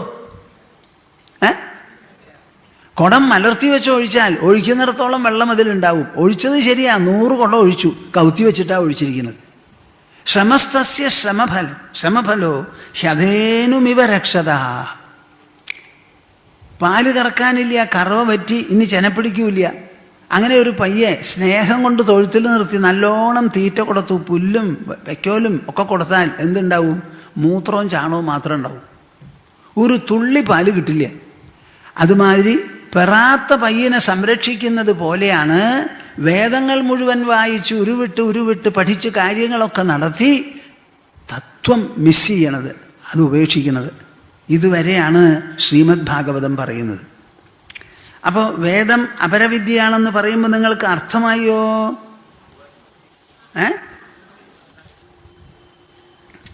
ഈ ശ്രീമദ് ഭാഗവതത്തിൻ്റെ ആദ്യത്തെ ശ്ലോകം എന്താ? ആദ്യത്തെ ശ്ലോകം ആരെങ്കിലും ശ്രദ്ധിച്ചിട്ടുണ്ടോ? ഇവിടെ ആരെങ്കിലും അതെടുത്ത് പ്രതിപാദിച്ചിട്ടുണ്ടോയെന്നും എനിക്കറിയില്ല. ആ ഒരു ശ്ലോകം ഒരു പക്ഷേ മണിക്കൂറുകളോളം നമുക്ക് സംസാരിക്കാനുണ്ടാവും. ജന്മാദ്യസ്യ യതോന്മയാദിതരതഃ ചാർത്ഥേഷ്വഭിജ്ഞസ്വരാട് തേജോ വാരിമൃതാം യഥാ വിനിമയോ യത്ര ത്രിസർഗോ മൃഷാ ധാംനാ സ്വേന സദാ നിരസ്തകുഹകം സത്യം പരം ധീമഹി. നിങ്ങൾ പറയും ശ്രീമദ് ഭാഗവതം ഭക്തിഗ്രന്ഥമാണ്. ശ്രീമദ് ഭാഗവത കർത്താവും ഭാഗവതവും തന്നെ എന്തു പറയുന്നു? ജന്മാദ്യസ്യ യതോന്വയാദിതരതഃ. ജന്മ ആദി അസ്യ ഈ സൃഷ്ടിവിശേഷം, ഈ ബ്രഹ്മാണ്ടത്തിൻ്റെ മുഴുവൻ ജന്മത്തിന് ശേഷം നിൽപ്പിന് ശേഷം ലയം, ഈ 3 കാര്യവും എവിടെ നിന്ന് ഏത് സ്രോതസ്സിൽ നിന്നുണ്ടാവുന്നുവോ അതാണ് ഞങ്ങളിവിടെ ചർച്ച ചെയ്യണത് എന്ന്. അപ്പോൾ പറയൂ, ശ്രീമദ് ഭാഗവതം എന്ത് ഗ്രന്ഥമാണ്? ആദ്യത്തെ ശ്ലോകം പറയണതാ ജന്മാദ്യസ്യ യതോന്വയാത് ഇതരതഃ. അന്വയം കൊണ്ടും വ്യതിരേകം കൊണ്ടും കണ്ടുപിടിക്കണം ഈ ലോകം എവിടുന്നുണ്ടായി എന്നുള്ളത്. നിങ്ങൾക്കിത് കേൾക്കാൻ തോന്നുന്നുണ്ടോ? അന്വയം വ്യതിരേകം എന്ന് പറഞ്ഞാൽ എന്താ? അത് നമ്മുടെ ഇന്ത്യ രാജ്യത്തിലുള്ള ചിന്താഗതിയുടെ വിശേഷപ്പെട്ട ഒരു സംഭാവനയാണ്. ഏതിനോടുകൂടി ചേർന്നിരിക്കുന്നു, ഏതിൽ നിന്ന് വ്യത്യസ്തമായിരിക്കുന്നു. അപ്പം ഇടകലർത്തിയ ചില സാധനങ്ങളെ കിട്ടിയാൽ അത് പരിശോധിച്ച് നോക്കി അതിൽ സ്ഥിരം നിലനിൽക്കുന്നത് എന്താ, വന്നു പോകുന്നത് എന്താ എന്നിങ്ങനെ വിചിന്തനം ചെയ്ത് കണ്ടുപിടിക്കണമത്രേ. അങ്ങനെ ഈ പ്രപഞ്ചത്തിലുള്ള മൂലം കണ്ടുപിടിക്കാൻ നമുക്ക് പറ്റുള്ളൂ. ഇത് ഉത്പത്തിയായ സമയത്ത് നമ്മളവിടെ ആരും ഉണ്ടായിരുന്നില്ല, ആരും ഉണ്ടാവില്ല. ഇതിൻ്റെ ലയവേളയിലും നമ്മൾ ഉണ്ടാവില്ല. ഈ പ്രപഞ്ചത്തിന് മുഴുവൻ എല്ലാ ദിക്കിലും ചെന്ന് സഞ്ചരിച്ച് കണ്ടുപിടിച്ച് ഓരോന്നും എവിടുന്ന് ഉത്പത്തിയായി എന്ന് നോക്കണതും നമുക്ക് സാധ്യമല്ല. നിങ്ങൾ എൻ്റെ കൂടെ ഉണ്ടോപ്പാ? എന്നാലോ മനുഷ്യബുദ്ധിക്ക് ഇത് അറിയണം എന്നുള്ളൊരു തീവ്രതയുണ്ട്, ഒരു ഉത്സാഹമുണ്ട്, നിർബന്ധമുണ്ട്. അപ്പം കണ്ടുപിടിക്കാൻ എന്താ വഴിയുണ്ട്. ഈശ്വരൻ മനുഷ്യനെ സൃഷ്ടിച്ചിരിക്കുന്നത് വളരെ നല്ല ബുദ്ധിയോടും തൻ്റെ ഇടത്തോടും കൂടി തന്നെയാണ്, ഒരു കുറവുമില്ല. ആലോചിച്ചാൽ മതി. അന്വയം വ്യതിരേകം എന്ന് പറയുന്ന 2 സിദ്ധാന്തങ്ങൾ പ്രയോഗിച്ചു നോക്കൂ. ഈ ലോകം മുഴുവനും നിലനിൽക്കുന്നു. വാസ്തവത്തിൽ ഇവിടെ ലോകമാണോ നിലനിൽക്കുന്നത്, അതോ ലോകത്തെ കാണിച്ചു തരുന്ന മനുഷ്യൻ്റെ മനസ്സും ബുദ്ധിയുമോ നിലനിൽക്കുന്നത്? ഈ ലോകത്തിന് മനുഷ്യനെ വിട്ട ഒരു നിൽപ്പുണ്ടോ എന്ന് ചോദിച്ചാൽ നിങ്ങളുടെ ബുദ്ധിയുള്ളവർക്ക് സമ്മതിക്കേണ്ടി വരും ഇല്ല. എന്താ കാരണം? നമ്മളെല്ലാവരും എഴുന്നേറ്റാൽ മാത്രമേ നമുക്ക് ലോകമുള്ളൂ. എഴുന്നേറ്റിരിക്കുന്ന സമയം 24 മണിക്കൂറും ഇല്ല. അതിൽ ചുരുങ്ങിയത് ഏതാണ്ട് 1/3 നാം ഉറക്കത്തിൽപ്പെടുകയാണ്. ആര് ഉണർന്നിരിക്കുന്നുവോ ആ ആൾ തന്നെയാണ് ഉറങ്ങുന്നത്. ഉറങ്ങുന്നവൻ സ്വയം എഴുന്നേൽക്കുന്നതാണ്, സ്വയം ഉറങ്ങുന്നതാണ്. അപ്പോൾ ഈ ഉറക്കം എന്ന് പറയുന്നതും ഉണർന്നിരിക്കൽ എന്ന് പറയുന്നതും ലോകത്തെ ആശ്രയിച്ചിരിക്കുന്നുവോ അവനവനെ തന്നെ ആശ്രയിച്ചിരിക്കുന്നുവോ? എന്താ ഇവർ മിണ്ടാത്തെ? ഒന്ന് ഉറപ്പിച്ച് പറയുന്നപ്പാ. ഞാൻ ഉറങ്ങാൻ എനിക്ക് ഒരാളുടെ തീട്ടൂരം വേണ്ട. ഞാൻ ഇവിടെ ഇരുന്ന് ഇങ്ങനെ സംസാരിച്ച് 2 മണിക്കൂർ കഴിഞ്ഞാൽ ഉറങ്ങിക്കളെ. നിങ്ങൾ കേട്ട് 1 മണിക്കൂർ കഴിഞ്ഞാൽ നിങ്ങൾ ഉറങ്ങും.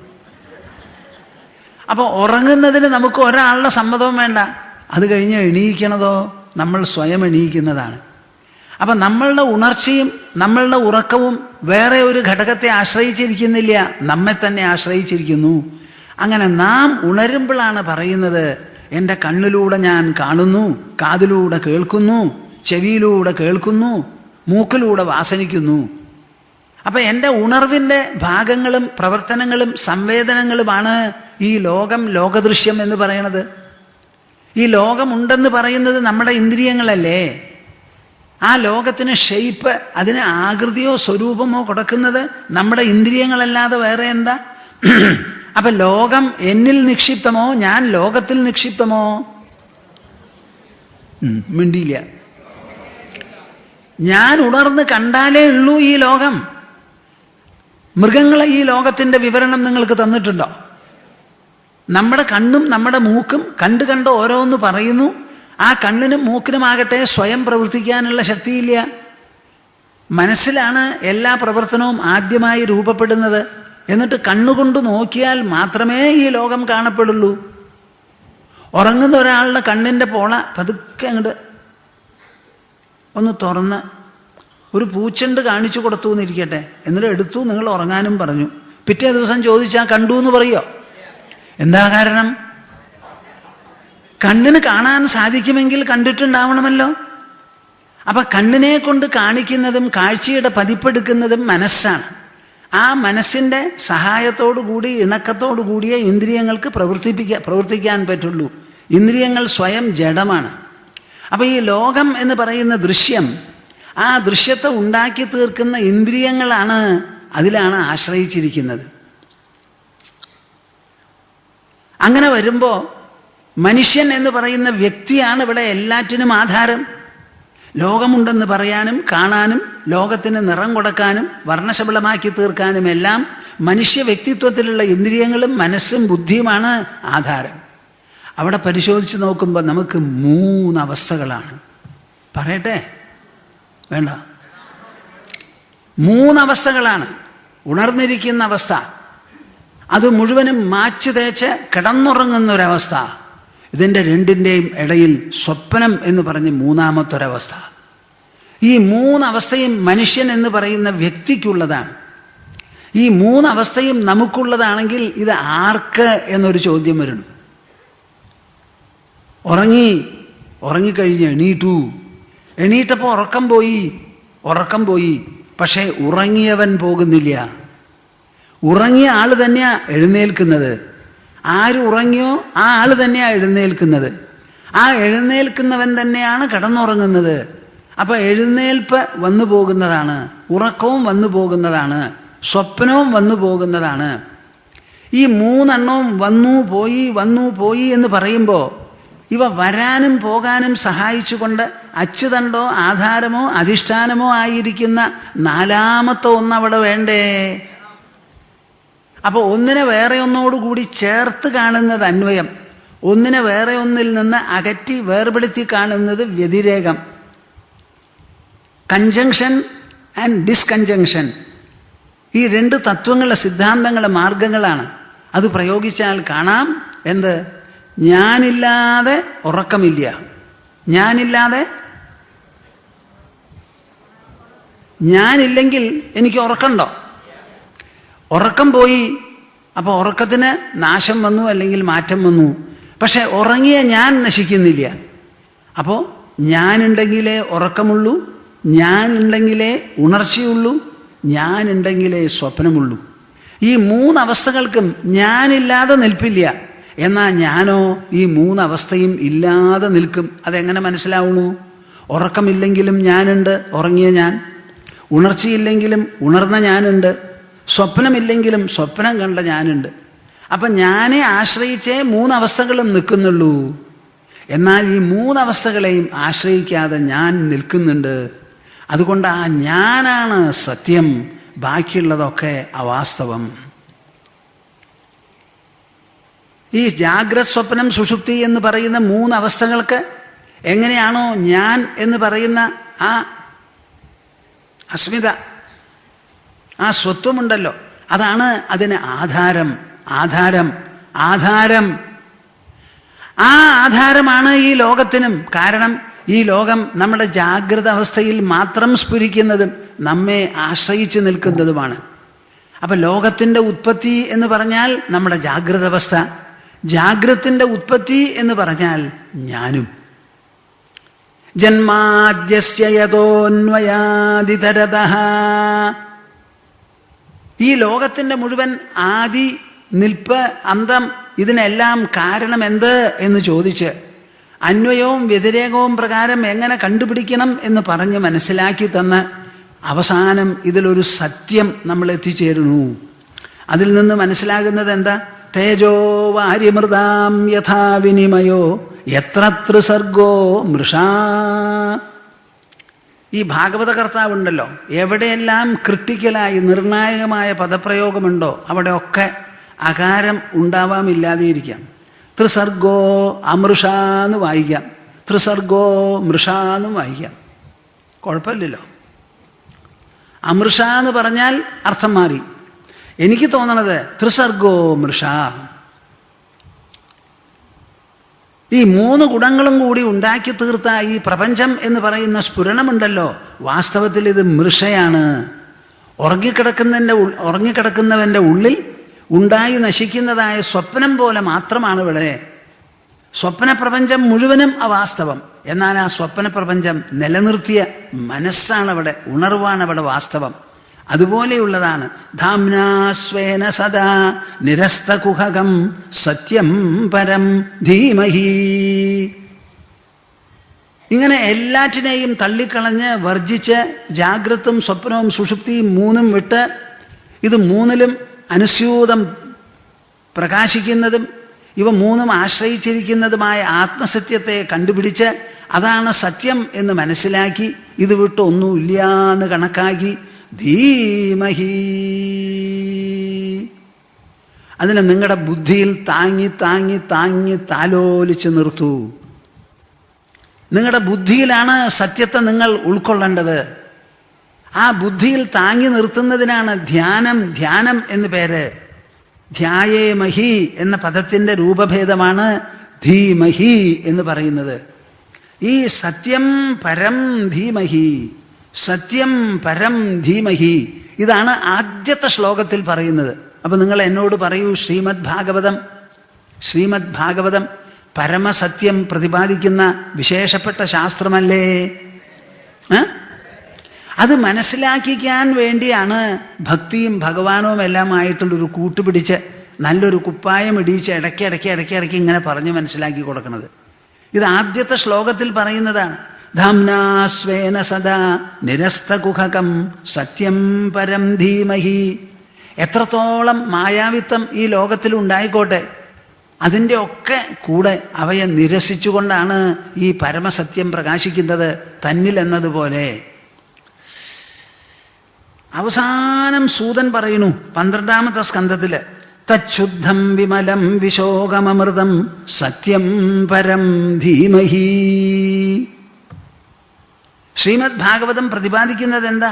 തച്ഛുദ്ധം പരമശുദ്ധം, വിമലം പവിത്രം, വിശോകമമൃതം ദുഃഖത്തിൻ്റെ സ്പർശം പോലുമില്ലാത്തത് അമൃതം.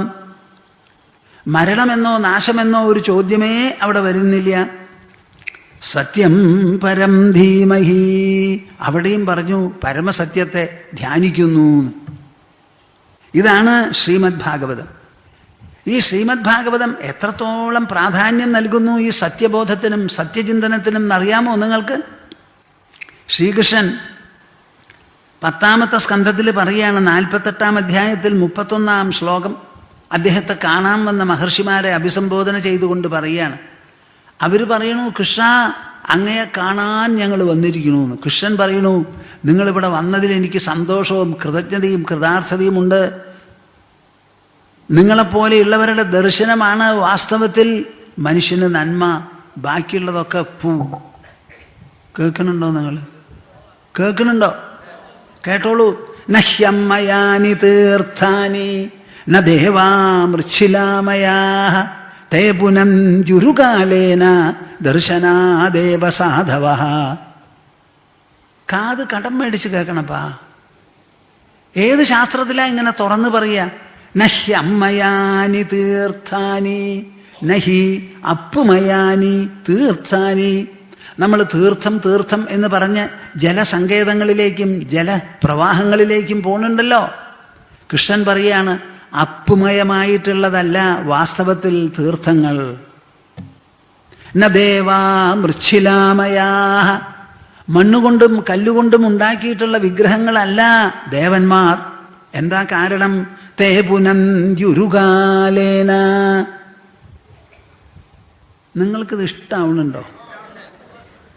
ഇത് വലിയ ഒരു വെളിപാടായിട്ട് തോന്നണം നിങ്ങൾക്ക്. തേ പുനന്ത്യുരുകാലേന.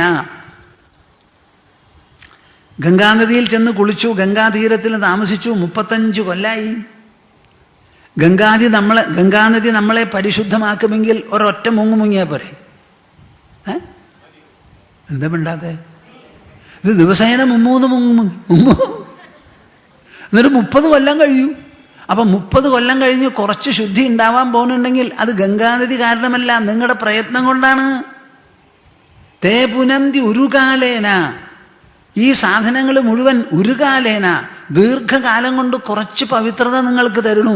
നേരെ മറിച്ചോ ദർശനാദേവ സാധവ. സാധുമഹാത്മാക്കൾ, തത്വജ്ഞാനികൾ, പരമഭാഗവതന്മാർ, ഈശ്വര സാക്ഷാത്കാരം കൈവരിച്ചവർ, ജീവൻ മുക്തന്മാർ, സന്യാസി ശ്രേഷ്ഠന്മാർ, അവരൊക്കെ കണ്ടമാത്രയിൽ നിങ്ങളെ അനുഗ്രഹിക്കും. ഏതെങ്കിലും ഒരു ബിംബത്തിൻ്റെ മുൻപിൽ ചെന്ന് നിന്നാൽ ആ ബിംബം അറിയുന്നുണ്ടോ നിങ്ങൾ പോയത്? എത്ര ആൾ വന്നു എന്ന് അവിടെ വല്ല രജിസ്റ്ററുണ്ടോ? നമ്മൾ എന്തെങ്കിലും കൊടുത്താൽ കണക്കെടുക്കുന്നുണ്ടോ?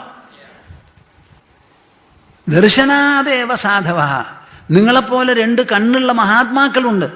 ആ മഹാത്മാക്കൾ വന്നാൽ വന്നു എന്ന് മനസ്സിലായി. എന്താ വന്നേ? ആ വന്നത് ഓർമ്മയും വയ്ക്കും. അവരെ കണ്ട മാത്രയിൽ നിങ്ങൾക്ക് പരിശുദ്ധി. അങ്ങനെ സംവേദനത്തോടു കൂടി നമ്മളെ നോക്കുന്നത് ജീവിച്ചിരിക്കുന്ന മഹാത്മാക്കളാണ്. കല്ലോ മണ്ണോ കൊണ്ടോ ഉണ്ടാക്കിയിട്ടുള്ള മൂർത്തികൾക്ക് നിങ്ങളെ കാണാനുള്ള കണ്ണില്ല. നമുക്ക് അങ്ങോട്ട് കാണാനേ പറ്റുള്ളൂ. കണ്ണാടിയുടെ മുമ്പിൽ ചെന്ന് എത്ര തവണ നിങ്ങൾ നിങ്ങളുടെ മുഖം കണ്ടിട്ടുണ്ട്? ഏതെങ്കിലും ഒരു തവണയെങ്കിലും കണ്ണാടി മനസ്സിലാക്കിയോ ഇവരെന്നെ നോക്കിയെന്ന്? ഇതാണ് സത്യം എന്ന് പറയാ. ആരാ? കൃഷ്ണൻ. പോരാ. നാഗ്നിർന സൂര്യോ ന ചന്ദ്രതാരക ന ഭൂർജലം ഖം ശ്വസനോധ വാങ്മനഃ ഉപാസിത ഭേദകൃതോ ഹരന്ത്യഖം വിപശ്ചിതോ ഘ്നന്തി മുഹൂർത്ത സേവയാ. നമ്മൾ ഉപാസിക്കുന്നത് ആരെയൊക്കെയാ? അഗ്നിയെ ഉപാസിക്കുന്നു, സൂര്യനെ ഉപാസിക്കുന്നു, ചന്ദ്രനെ, നക്ഷത്രങ്ങളെ. ന ഭൂർജലം ഭൂമി, ജലം, ഖം ആകാശം, ശ്വസനോധ വാങ്മനഃ ശ്വാസം, വാക്ക്, മനസ്സ്, ഇങ്ങനെ പല ദേവതകളെയും നാം ഉപാസിക്കുന്നുണ്ടല്ലോ. കൃഷ്ണൻ പറയുന്നു ഉപാസിതാ, വേണ്ടതുപോലെ ഉപാസിക്കപ്പെട്ടാലും ഭേദകൃതോ നഹരന്ത്യഖം. ഇവരെ എല്ലാം എത്ര നന്നായി ഉപാസിച്ചാലും ശരി, നമ്മുടെ പാപത്തെ അവരാരും അപഹരിക്കുന്നില്ല. എന്താ കാരണം? ഭേദകൃത. നിങ്ങൾ കേട്ട് മനസ്സിലാക്കണുണ്ടോ? എന്നെപ്പോലെ ഒന്ന് മനസ്സിലാക്കുവപ്പാ. ഇവരെ എല്ലാവരെയും കാണുമ്പോൾ നിങ്ങളുടെ വിചാരം എന്താ? അഗ്നി വേറെ, ചന്ദ്രൻ വേറെ, സൂര്യൻ വേറെ, കൃഷ്ണൻ വേറെ, ഗോപാലൻ വേറെ, അയ്യപ്പൻ വേറെ, ദേവി വേറെ. എത്ര ക്ഷേത്രങ്ങളിലേക്കാണ് നമ്മൾ പോണത്? എല്ലാം ഒന്നാണെന്ന് നമുക്ക് തോന്നണില്ല. വേറെ വേറെ വേറെ വേറെ ഭേദകൃത. വ്യത്യാസബുദ്ധി നട്ടു നനച്ച് വളർത്തി ഊട്ടി ഉറപ്പിച്ച് അരക്കിട്ടുറപ്പിക്കുക ചെയ്യണത്. ഓരോ ദൈവത്തെയും പ്രത്യേകം പ്രത്യേകം ഉപാസിക്കുന്നത് വഴി മനസ്സിൽ നിന്ന് ഭേദബുദ്ധി നീങ്ങല്ല, അത് നങ്കൂരമിട്ട് ഉറപ്പിക്കുകയാണ്. അങ്ങനെ ഉറപ്പിക്കുന്നു എന്നുള്ളതിനാൽ ഹരന്തി ന ഹരന്തി അകം, നിങ്ങളുടെ പാപം അവർ തീർക്കണില്ല. എന്താണ് പാപം? വ്യത്യാസബുദ്ധി. ലോകം വേറെ, ഈശ്വരൻ വേറെ. ലോകം വേറെ, ഞാൻ വേറെ. ഈശ്വരൻ വേറെ, ഞാൻ വേറെ. ഒക്കെ വേറെ വേറെ വേറെ വേറെ. ഈ വെവ്വേറെ വെവ്വേറെ എന്നുള്ള തോന്നലാണ് ഏറ്റവും വലിയ മഹാപാപം. ഞാൻ എന്നുള്ള തോന്നലാണ് മഹാപാപം. ഞാൻ, നീ, അവൻ, വ്യത്യാസപ്പെട്ടത് എന്നുള്ള തോന്നലാണ്. അപ്പം ഇങ്ങനെയുള്ള ദേവതകളെയും എല്ലാറ്റിനെയും ഉപാസിക്കുമ്പോൾ ഉപാസകന്റെ മനസ്സിൽ നിന്ന് പാപം സ്വല്പമെങ്കിലും തീരണില്ല. ഉപാസിക്കും തോറും വ്യത്യാസബുദ്ധി ഉറച്ചു വരികയാണ് ചെയ്യുന്നത്. ശ്രീകൃഷ്ണൻ ശമന്തകം തേടി ജാമ്പവാന്റെ ഗുഹയിലെത്തി. കേൾക്കണുണ്ടോ നിങ്ങൾ? ഇല്ല. ഒന്ന് എൻ്റെ കൂടെ വരുന്നപ്പ. കൃഷ്ണപരമാത്മാവ് ശമന്തകം തേടി അപരാധം തീർക്കാൻ വേണ്ടി അവിടെ ചെന്നു. അപ്പോൾ ഒരാളെ കൊന്നിട്ടിരിക്കണു, സിംഹത്തിൻ്റെ കാലടി കണ്ടു. അത് തേടി അന്വേഷിച്ച് ചെന്നപ്പോൾ ജാമ്പവാന്റെ ഗുഹയില. ആരാരഹോ മദ്ഗുഹയിൽ കടപ്പാൻ ഈരേഴു ലോകങ്ങളിൽ ഈശനാകും ശ്രീരാമപാദാംബുജ സേവകൻ നീ ആരെങ്കിലും സമ്പ്രതി സംഹനിപ്പേൻ. ആരാ അത് പറഞ്ഞത്? ജാമ്പവാൻ. കേൾക്കണുണ്ടോ നിങ്ങൾ? ജാമ്പവാൻ പറയണത് ഞാൻ ശ്രീരാമസേവകനാണെന്ന്. എൻ്റെ ഗുഹയിൽ കിടക്കാൻ ആരാ? ഈരേഴ് ലോകത്തിലുമില്ല ആള്. ഉടനടി ഞാൻ ഹനിച്ചു കളയാമെന്ന് പറഞ്ഞ് തുടങ്ങി യുദ്ധം. ദിനങ്ങളെട്ടും 15 മിനക്കെടാതങ്ങമർ ചെയ്ത ശേഷം മനം തളർന്നു ഭുവി വീണു വൃദ്ധൻ കരേണ നേത്രങ്ങൾ തുറന്നു നോക്കി. തഥാ ഭവിച്ചു പരമാർത്ഥബോധം മുതാ വണങ്ങി സ്തുതിയും തുടങ്ങി. മതാന്ധനാമൻ അപരാധമെല്ലാം മുതാ സഹിച്ചിടുക ശാർംഗപാണേ. എന്താ ഈ ജാമ്പവാന് വന്ന തകരാറ്? ഭേദബുദ്ധി. ഞാൻ ശ്രീരാമപാദാംബുജ സേവകനാണ്. എന്നെ കവച്ചു വയ്ക്കാൻ ലോകത്തിലൊരാളോ എൻ്റെ സമ്മതം ചോദിക്കാതെ എൻ്റെ ഗുഹയിൽ കടന്നു വന്നോ?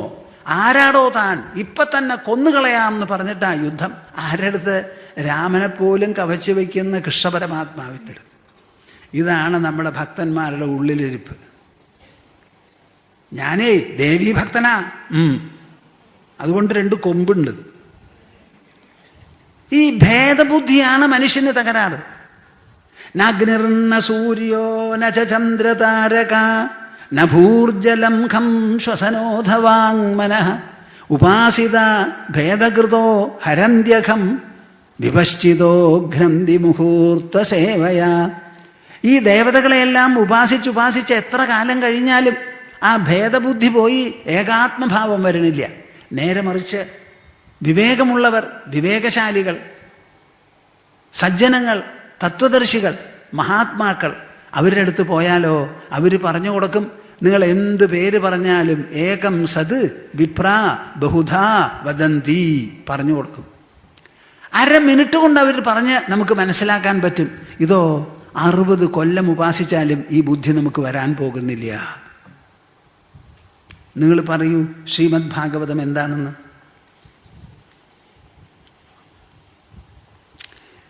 ഈ പറയുന്നത് മുഴുവൻ അപരാവിദ്യ എന്ന് പറഞ്ഞു. എന്താണ് ഈ അപരാവിദ്യ? എന്തുകൊണ്ടാണത് അപരാവിദ്യ ആവുന്നത്? പറയട്ടെ, കേൾക്കണോ? വിക്ഷേപശക്തി വിജയോ വിഷമോ വിധാതും നിശേഷമാവരണശക്തി നിവൃത്യഭാവേ ദൃഗ്ദൃശ്യയോ സ്ഫുടപയോ ജലവദ്വിഭാഗേ നശ്യേത്തദാവരണമാത്മനി ച സ്വഭാവാത്. വിവേക ചൂടാമണിയിൽ ശങ്കരാചാര്യർ പറയുകയാണ്.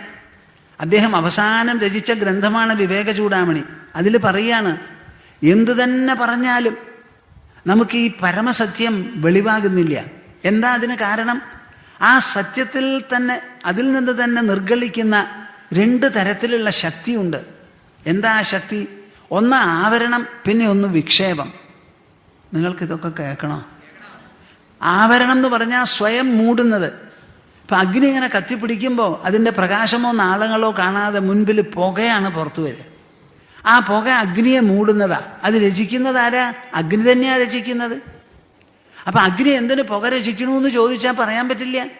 അതുപോലെ നമ്മുടെ ഉള്ളിലുള്ള ഈ പരമാത്മ സത്യം, ഈ ജഗത്ത് മുഴുവനും വ്യാപിച്ചു കിടക്കുന്ന സത്യം ഉള്ളിൽ മാത്രമല്ല, നമുക്ക് അനുഭവിക്കാനുള്ള സ്ഥലം നമ്മുടെ ഉള്ളാണെന്ന് മാത്രമേ ഉള്ളൂ. ഛന്നത്വമാർന്ന കനൽ പോലെ നിറഞ്ഞുലകിൽ ചിന്നുന്ന നിൻ മഹിമയാർക്കും തിരിക്കരുത്. അന്നു കണ്ടതിനെ വാഴ്ത്തുന്നു മാമുനികൾ. ഛന്നത്വമാർന്ന കനൽ പോലെ നിറഞ്ഞുലകിൽ ചിന്നുന്ന നിൻമഹിമ. നമ്മുടെ ശരീരത്തിൽ സദാ പ്രകാശിക്കുന്നുണ്ടല്ലോ ഈ പരമാത്മ. ഞാൻ എന്ന വാക്കിന് നിദാനമായി. അതുപോലെ ഈ ലോകത്തിൽ പഞ്ചഭൂതങ്ങളിൽ എല്ലാ ദിക്കിലും ചിന്നിച്ചെതറി കിടക്കുകയാണ്. പക്ഷെ നമുക്ക് മനസ്സിലാവുന്നില്ല അതിനെ. എന്താ അതിന് കാരണം? അത് തന്നെ സ്വയം മറയ്ക്കുന്നു. മറയ്ക്കൽ മാത്രമല്ല, തന്നെ വേറെ ഒന്നാക്കി തീർക്കുന്നു. അങ്ങനെ സ്വയം മറയുന്നതാണ് ആവരണം. അതാണ് നമുക്ക് ഉറക്ക സമയത്ത്. എല്ലാം വിട്ടാണ് നമ്മൾ ഉറങ്ങുന്നത്. എല്ലാം വിട്ടു. ശരീരത്തിനെ വിട്ടു, മനസ്സിനെ വിട്ടു, ബുദ്ധിയെ വിട്ടു, അഹങ്കാരത്തിനെ വിട്ടു, ലോകത്തിൻ്റെ നിശേഷം വിട്ടു. എന്നിട്ട് സുഖമായിട്ട് കിടന്നുറങ്ങി. അങ്ങനെ സുഖമായിട്ട് കിടന്നുറങ്ങി എണീറ്റിട്ട് നമ്മൾ എന്തു വേണം? പറയണം, മനസ്സിലായി, ഞാൻ ഇതൊന്നുമല്ല എന്ന് പറഞ്ഞുകൊണ്ടല്ലേ എണീക്കണ്ടേ? മനസ്സിലായില്ലേ നിങ്ങൾക്ക് പറയണത്?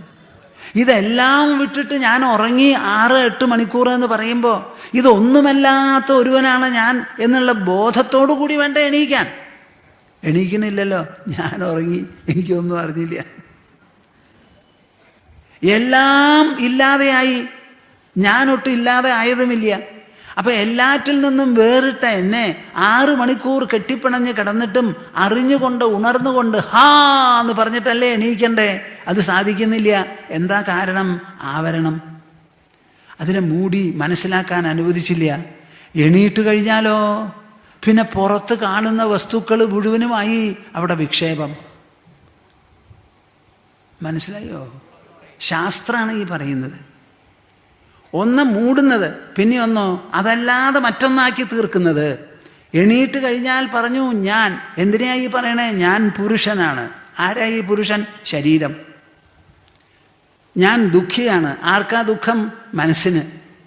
അപ്പം ഞാനല്ലാത്തതിനെ മുഴുവൻ അവിടെ സൂപ്പർ ഇമ്പോസ് ചെയ്തു, അവിടെ നിർബന്ധിച്ച് അങ്ങോട്ട് ചെലുത്തി. അപ്പം ആവരണം വിക്ഷേപം എന്ന് പറയുന്ന 2 ശക്തിയാണ് ഇവിടെ. ദൃഗ്ദൃശ്യയോ സ്ഫുടപയോ ജലവദ്വിഭാഗേ നശ്യേത്തദാവരണമാത്മനി ച സ്വഭാവാത്. ദൃഗ്ദൃശ്യയോ സ്ഫുടപയോ ജലവദ്വിഭാഗേ. ഈ ആവരണശക്തി നമുക്ക് പോണം എന്നുണ്ടെങ്കിൽ എന്തു വേണം? ദൃക്കും ദൃശ്യവും തമ്മിലുള്ള വ്യത്യാസം വേണ്ടതുപോലെ വിചിന്തനം ചെയ്ത് മനസ്സിലാക്കണം. ദൃക്കും ദൃശ്യവും തമ്മിലുള്ള വ്യത്യാസം. ദൃശ്യം എന്ന് പറഞ്ഞാൽ എന്താ? കാണപ്പെടുന്നത്. ദൃക്ക് എന്ന് പറഞ്ഞാലോ കൂട്ടിച്ചേർക്കൂ, കാണുന്നവൻ, കാണുന്നത്. കാണുന്നവൻ ഒന്ന്, കാണപ്പെടുന്നത് മറ്റൊന്ന്. കാണപ്പെടണമെങ്കിൽ കാണുന്നവൻ വേണ്ടേ അവിടെ? ഈ കാണുന്നവൻ എപ്പോഴെങ്കിലും കാണപ്പെടുന്നവനാവോ? ആവോ? ഞാൻ ഈ പന്തലിനെ കാണുന്നു, നിങ്ങളും കാണുന്നു. പന്തലിനെ ഞാൻ കാണുകയാണ്, പന്തൽ കാണപ്പെടുകയാണ്. അപ്പം കാണപ്പെടുന്ന പന്തൽ ദൃശ്യം എപ്പോഴെങ്കിലും കാണുന്ന ഞാനാവോ? അപ്പം ദൃക്ക് വേറെ, ദൃശ്യം വേറെ. പറയൂ, ഈ ലോകം ദൃശ്യമോ ദൃക്കോ? എന്താ വേണ്ടത്? ആ ലോകം മുഴുവനും ദൃശ്യമാണെങ്കിൽ അതിൻ്റെ ദ്രഷ്ടാവോ ദൃക്കോ ആരാ? നമ്മളാണ്. ഈ ദ്രഷ്ടാ ദൃശ്യത്തിൽ നിന്ന് അന്യം, വ്യത്യസ്തമാണ്. സ്വല്പമെങ്കിലും പുലബന്ധം അതിനില്ല. ഭഗവാനെ പോലും ഞാൻ മുമ്പിൽ കാണുകയാണെങ്കിൽ ആ കാണപ്പെടുന്ന ഭഗവാൻ ദൃശ്യമാണ് എനിക്ക്. ഞാൻ ദ്രഷ്ടാവാണ്. ദ്രഷ്ടാവാണ്. ദ്രഷ്ടാ ഒരിക്കലും ദൃശ്യമാകില്ല. ദൃശ്യം ദൃശ്യത്തിൻ്റെ പാട്ടിൽ നിൽക്കും. ദ്രഷ്ട വേറിട്ടും നിൽക്കും. ആ ദ്രഷ്ടാവിന് ദൃശ്യത്തിൽ നിന്ന് ഒരു പൊടി ഒന്നും ഏശാനില്ല. ദ്രഷ്ടാവ് തന്നെ. നിങ്ങൾക്ക് 10 കുട്ടികളുണ്ടായാലും നിങ്ങൾ 10 കുട്ടികളല്ല. ആ 10 കുട്ടികളെ കണ്ട് മനസ്സിലാക്കുന്ന ദ്രഷ്ടാവാണ്. കേരളം മുഴുവനും സ്വർണമായി നിങ്ങൾക്ക് മാത്രമായിട്ട് തന്നു എന്നുണ്ടെങ്കിലും ആ സ്വർണക്കട്ട മുഴുവനും ദൃശ്യമാണ്. നിങ്ങൾ ദ്രഷ്ടാവാണ്. ആ ദ്രഷ്ടാവിന് ദൃശ്യത്തിൽ നിന്ന് ഒരു പൊട്ടുപോലും ഏൽക്കില്ല, ആവശ്യമില്ല, സ്പർശിക്കില്ല. നിങ്ങൾ നിങ്ങളുടെ ദൃഷ്ടവൈഭവത്തിൽ സദാ കുടികൊള്ളുന്നു, പരിലസിക്കുന്നു, പ്രഭാവമൂർത്തികളായി. പരിലസനമാണ്. ദുഃഖത്തിലും പരിലസിക്കും, സുഖത്തിലും പരിലസിക്കും, ഇല്ലായ്മയിൽ പരിലസിക്കും, ആവശ്യത്തിൽ അധികമുണ്ടെങ്കിൽ അപ്പോഴും പരിലസിക്കും. ദ്രഷ്ടാവിന് ഒരിക്കലും ദൃശ്യകളങ്കമില്ല. ദൃശ്യത്തിൽ നിന്ന് ഒരു തരത്തിലുള്ള ആക്രമണവും ഈ ദ്രഷ്ടാവിൽ ഏശില്ല.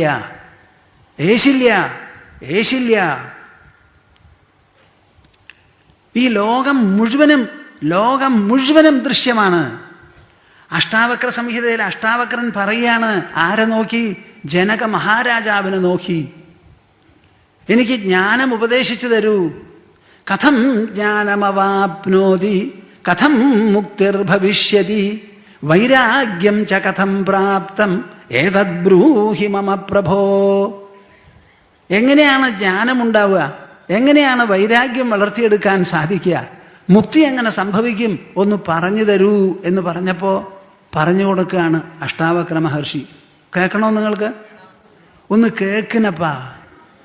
ഇതാണ് നിങ്ങളുടെ ജീവിതത്തിൽ ധന്യ നിമിഷങ്ങൾ. ആ ദ്രഷ്ടാവിനെ കുറിച്ച് പറഞ്ഞു കേൾക്കാൻ ഒരവസരവും നമുക്ക് കിട്ടാറില്ല. പാടുന്നവർ മുഴുവൻ ലോകഗാനമാണ് അവരുടെ വായിൽ നിന്ന് വരിക. ഈ നശ്വര വസ്തുക്കളെ സംബന്ധിച്ച പ്രശംസകളാണ്. അനശ്വര ഗാനം നമുക്ക് കേൾക്കാൻ പറ്റില്ല. അതാണ് ഭഗവത്ഗീതയിൽ, അതാണ് ശ്രീമദ് ഭാഗവതത്തിൽ, അതാണ് നമ്മുടെ ഇതിഹാസ പുരാണങ്ങളിലെല്ലാം തന്നെ. ന പൃഥ്വീ ന ജലം നാഗ്നി ന വായുർ ദ്യൗർനവാ ഭവാൻ യേഷാം സാക്ഷിണമാത്മാനം ചിദ്രൂപം വിദ്ധി മുക്തയേ. ജനക, ഈ ലോകത്തിൽ എല്ലാം കൂടിയുള്ളത് പഞ്ചഭൂതങ്ങളാണ്. പഞ്ചഭൂതങ്ങൾ, അത് വിട്ടൊരു ലോകമില്ല. പണ്ടേ മുതൽ അങ്ങനെയാണ്. ആദ്യത്തെ ലോകത്തിലും പഞ്ചഭൂതങ്ങൾ, ആധുനിക ലോകത്തിലും പഞ്ചഭൂതങ്ങൾ. ഏതൊക്കെയാണ് ഈ പഞ്ചഭൂതങ്ങൾ? ഖരഭൂമി, ദ്രവജലം, വാതരൂപത്തിലുള്ള വായു, പല വിധത്തിലുള്ള ശക്തികൾ, ചൂടും വെളിച്ചവും പോലെ അഗ്നിയുടെ, അത് കഴിഞ്ഞാൽ ആകാശം. ഈ 5 ഭൂതങ്ങൾ കൊണ്ടുണ്ടാക്കിയ വസ്തുക്കളും പഞ്ചഭൂതങ്ങളും മാത്രമേ ഈ ലോകത്തിലുള്ളൂ. ഈ പഞ്ചഭൂതങ്ങൾ അത്രയും ജഡമാണ്, അചേതനമാണ്. ഈ വാക്ക് നിങ്ങൾക്ക് മനസ്സിലായോ? കൂട്ടരെ മനസ്സിലായോ? ജഡം. എന്താ ഈ ജഡം? പുഷ്. തൊട്ടാൽ അറിയില്ല, മിണ്ടില്ല, ഞാനുണ്ട് എന്നുള്ള ബോധമില്ല. ജീവികൾക്കുള്ളതുപോലെ അചേതനമാണ്, സചേതനമല്ല, ജഡമാണത്. ആ ജഡമായിരിക്കുന്ന പഞ്ചഭൂതങ്ങൾ, ന പൃഥ്വീ, ലോകവുമായിട്ടുള്ള സമ്പർക്കമാണല്ലോ ഈ ജീവിതം. ആരോട് കൂടിയിട്ട് ആ സമ്പർക്കം? പഞ്ചഭൂതങ്ങളോട് കൂടിയിട്ടുള്ള സമ്പർക്കം. നിലത്തിൽ ചവിട്ടി നടക്കണു, ഇരിക്കണു, വായു ശ്വസിക്കണു, വെള്ളം കുടിക്കണു, ശരീരത്തിൽ നിന്ന് ചൂട് പുറപ്പെടുന്നു, ഉള്ളിലേക്കും തട്ടണു.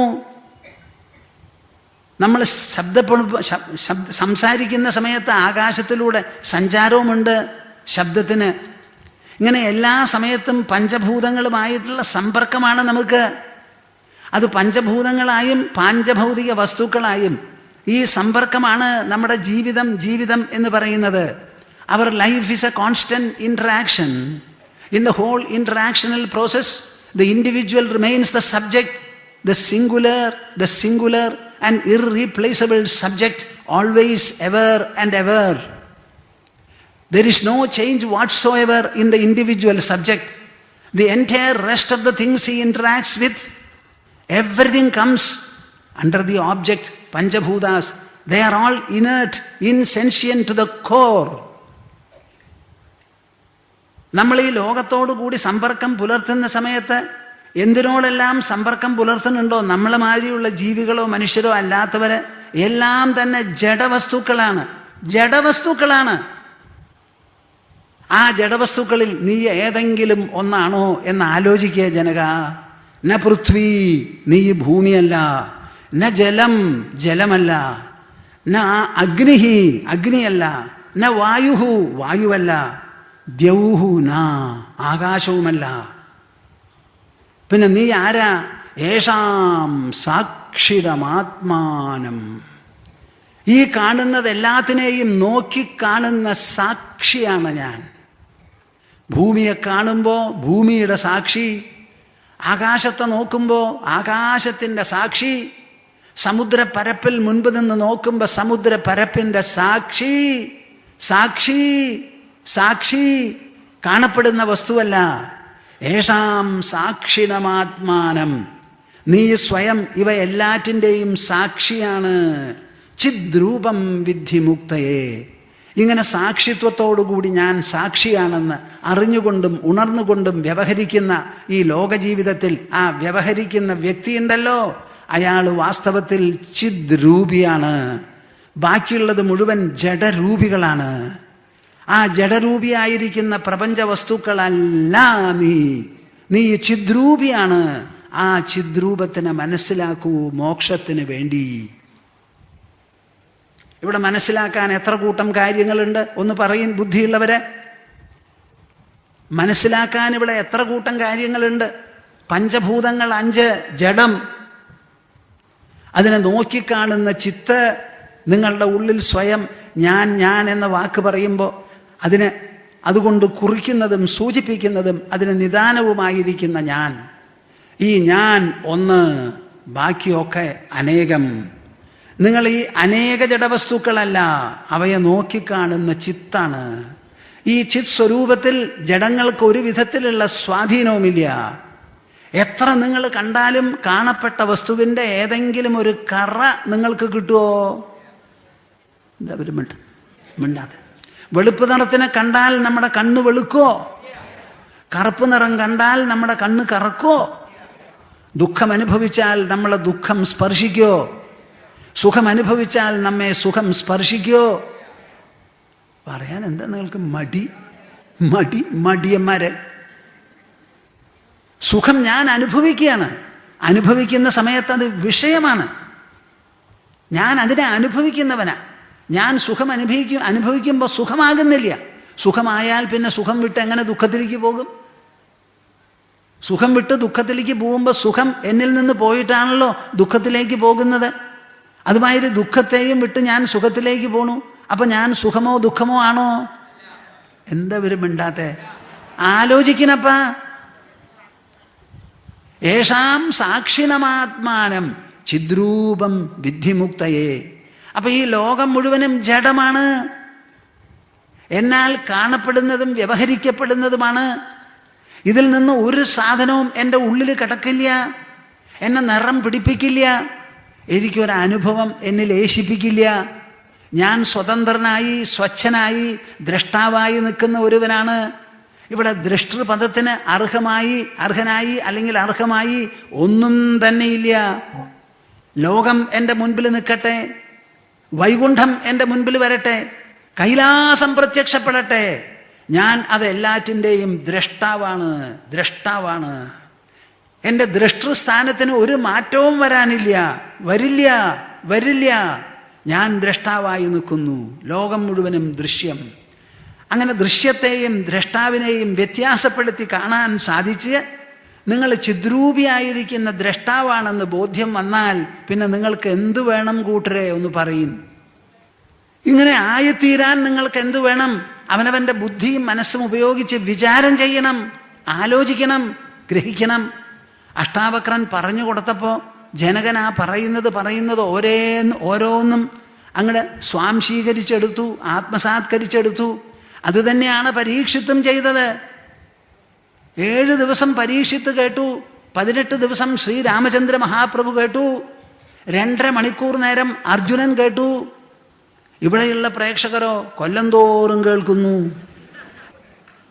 ന പൃഥ്വീ ന ജലം നാഗ്നി ന വായുർ ദ്യൗർന വാ ഭവാൻ യേഷാം സാക്ഷിണമാത്മാനം ചിദ്രൂപം വിദ്ധിമുക്തയേ.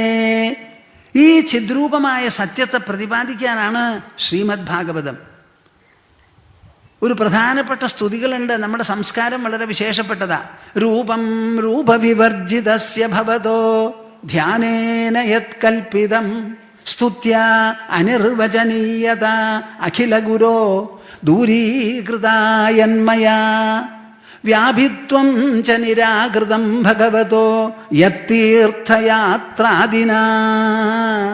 ക്ഷന്തവ്യം ജഗദീശ തദ്വികലത ദോഷത്രയം മത്കൃതം. ഇതെപ്പോഴാണ് വായിച്ചതെന്ന് എനിക്കറിയില്ല. വായിച്ചത് മുതൽക്ക് ഒരു നിധിയായിട്ടാണ് ഭൂമാനന്ദ സ്വാമിയുടെ ഉള്ളിലതൊക്കെ ഉള്ളത്. ഇപ്പം ചിലപ്പോൾ തോന്നുക കുറേശ്ശെ മറന്നു പോകുന്നുണ്ടോന്ന്.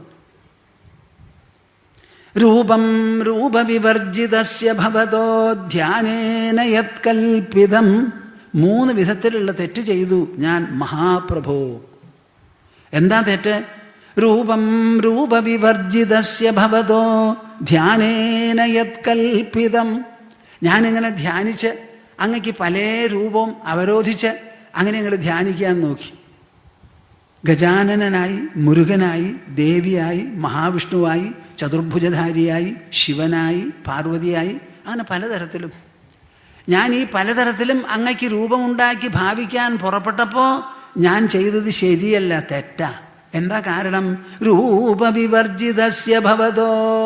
അങ്ങ് എല്ലാ ദിക്കിലും വ്യാപിച്ചു കിടക്കുന്ന ഒരു സാർവത്രിക സാന്നിധ്യമാണ്. അതിനെങ്ങനെയെങ്കിലും രൂപമുണ്ടാവുമോ? എല്ലാ ദിക്കിലും നിറഞ്ഞിരിക്കുന്ന ഒരു സാധനത്തിന് രൂപമുണ്ടാവുമോ? നമ്മളിൽ എല്ലാവരിലും നിറഞ്ഞിരിക്കുന്നു കാറ്റ്. ആ കാറ്റിന് ഒരു രൂപമുണ്ടോ? അതുപോലെ എല്ലാ ദിക്കിലും നിറഞ്ഞിരിക്കുന്നതിന് രൂപമില്ല. ആ വർത്തമാനം മനസ്സിലാക്കി അത് സമ്മതിച്ച് അത് ഗ്രഹിക്കാൻ പുറപ്പെടുന്നതിന് പകരം ഞാൻ ചെയ്തതെന്താ? അത് മൂക്കും നാക്കുമുള്ള ഒരാളാണ്. എന്തൊക്കെയാണ് നമുക്ക് ദൈവങ്ങൾ? കൊള്ളിക്കട്ടൻ പിശാചെന്ന് അങ്ങനെ ഒരു സാധനമുണ്ട്. ഒറ്റമലച്ചീന്ന് വേറെ ഒന്നുണ്ട്. പലതരത്തിലാണ് നമുക്ക് ദൈവങ്ങൾ, കണക്കൊന്നുമില്ല. അങ്ങനെ ഓരോരോ തലത്തിലുള്ളതിനെ വിഭാവനം ചെയ്ത് ആ രൂപവിവർജിതത്വം എന്ന സത്യം നിരാകരിച്ചു ഞാൻ. അതെൻ്റെ വങ്കത്വമാണ്, തെറ്റാണ്. പിന്നെയോ സ്തുത്യ അനിർവചനീയത അഖില ഗുരോ ദൂരീകൃതായന്മയാ. പലതരത്തിലുള്ള സ്തുതികൾ എഴുതി. എന്നിട്ട് അങ്ങയെ ഞാൻ വർണ്ണിക്കാൻ നോക്കി. വാസ്തവത്തിൽ അങ്ങാണോ അതോ ഒരു സാന്നിധ്യമോ? നപുംസകലിംഗമോ പുല്ലിംഗമോ സ്ത്രീലിംഗമോ? എല്ലാ ദിക്കിലുമുള്ള ഒരു സാർവത്രിക സാന്നിധ്യത്തെ ഞാൻ എന്ത് ചെയ്തു? പലവിധത്തിലുള്ള ഗുണഗണങ്ങളൊക്കെ പറഞ്ഞ് സ്തുതിച്ച് ഒരു സ്തുതിമാലയൊക്കെ ഉണ്ടാക്കി ചാർത്താൻ പുറപ്പെട്ടു. വാസ്തവത്തിൽ അങ്ങയുടെ സ്വഭാവം എന്താ? അനിർവചനീയത, നിർവചിക്കാൻ പറ്റാത്ത ഒരു സ്ഥിതിവിശേഷമാണ്. അതുപോലെ വ്യാഭിത്വം ച നിരാകൃതം ഭഗവതോ യത്തീർത്ഥയാത്രാദിനാ. ഞാൻ പലയിടത്തും തീർത്ഥയാത്രയ്ക്ക് വേണ്ടി പോയി. എത്ര വണ്ടികളാണ് ഇവിടുന്ന് കൊണ്ടുപോകണേ തീർത്ഥയാത്രയ്ക്ക്? അവിടെ പോയി ഇവിടെ പോയി, ആന, കുതിര, ഒട്ടകം ഒക്കെ പോയിട്ടോ എവിടെ പോയാലും നിങ്ങളുടെ കണ്ണെന്നെയാണ് കാണാൻ, നിങ്ങളുടെ മനസ്സ് തന്നെയാണ്, ഒരു വ്യത്യാസവും ഇല്ല. അങ്ങനെ ഓരോ സ്ഥലത്തും ഞാൻ പോയി. അങ്ങ് എല്ലാ ദിക്കിലും നിറഞ്ഞു പരിലസിക്കണു എന്നുള്ള സർവവ്യാപകത്വമുണ്ടല്ലോ, അതിനെ നിഷേധിക്കുകയാണ് ചെയ്തത്. മനസ്സിലാവുന്നുണ്ടോ നിങ്ങൾക്ക്? ഇങ്ങനെ 3 കൂട്ടം അപരാധം ഞാൻ ചെയ്തതിന് ക്ഷന്തവ്യം ജഗദീശ തദ്വികലത ദോഷത്രയം മത്കൃതം. 3 തരത്തിലുള്ള തെറ്റ് ചെയ്തതിന് അങ്ങ് എന്നോട് ക്ഷമിക്കണം എന്ന് പറയുക. ഇതും ഭാരതമാണ് കൂട്ടരെ.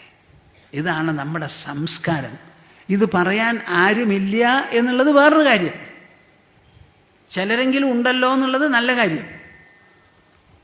ശ്രീമദ് ഭാഗവതമായാലെന്ത്, ഭഗവത്ഗീതയായാലെന്ത്, രാമായണമായാലെന്താ, ഏത് പുരാണമോ ഏത് ഇതിഹാസമോ, ഇവിടെ പറയാനുള്ളത് ഒരൊറ്റെണ്ണം, സാക്ഷി ദ്രഷ്ട ചിദ്രൂപം.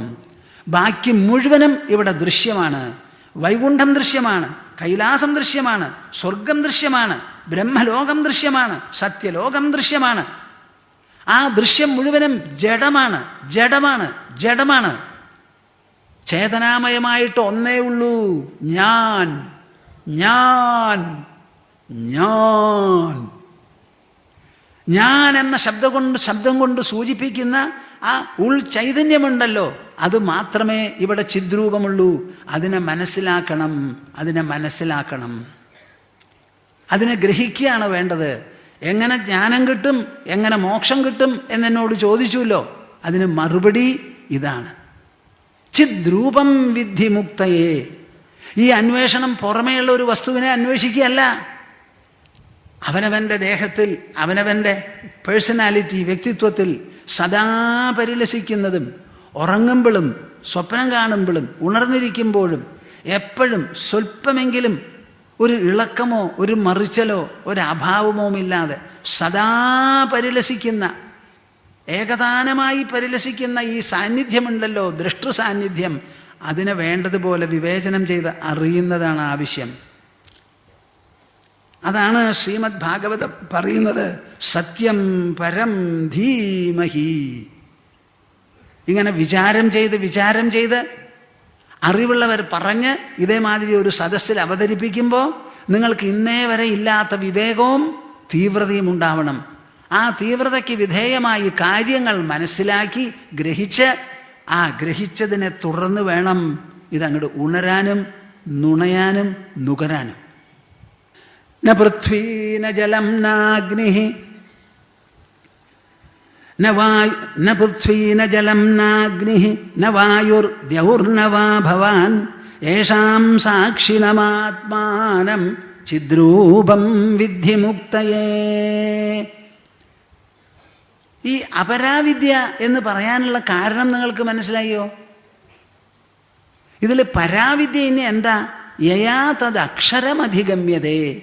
പരാവിദ്യ എന്ന് പറയുന്നത് എന്താ എന്ന് ചോദിച്ചാൽ ഒരൊറ്റ സാധനം, യയാ തത് അക്ഷരമധിഗമ്യതേ. ഈ ലോകത്തിലുള്ളത് മുഴുവൻ ക്ഷരമാണ്, നശ്വരമാണ്. ആ നശ്വരമായത് വിട്ട് അനശ്വരം ഒന്നേ ഉള്ളൂ. ആ അനശ്വരമാണ് ഞാൻ എന്നതിന് മാറ്റമില്ല. ബാക്കി എന്തെല്ലാം നാം അറിയുന്നുണ്ടോ അനുഭവിക്കുന്നുണ്ടോ അത് മുഴുവനും പരിവർത്തനത്തിന് വിധേയമാണ്, പരിണാമ വിധേയമാണ്. പരിണമിക്കാതെ പരിവർത്തനപ്പെടാതെ ഇരിക്കുന്ന ഒരൊറ്റ സാധനമേ ഉള്ളൂ, അതാണ് അഹം പ്രത്യയ ഗോചരഃ ആത്മാ. അതിനെ മനസ്സിലാക്കണം.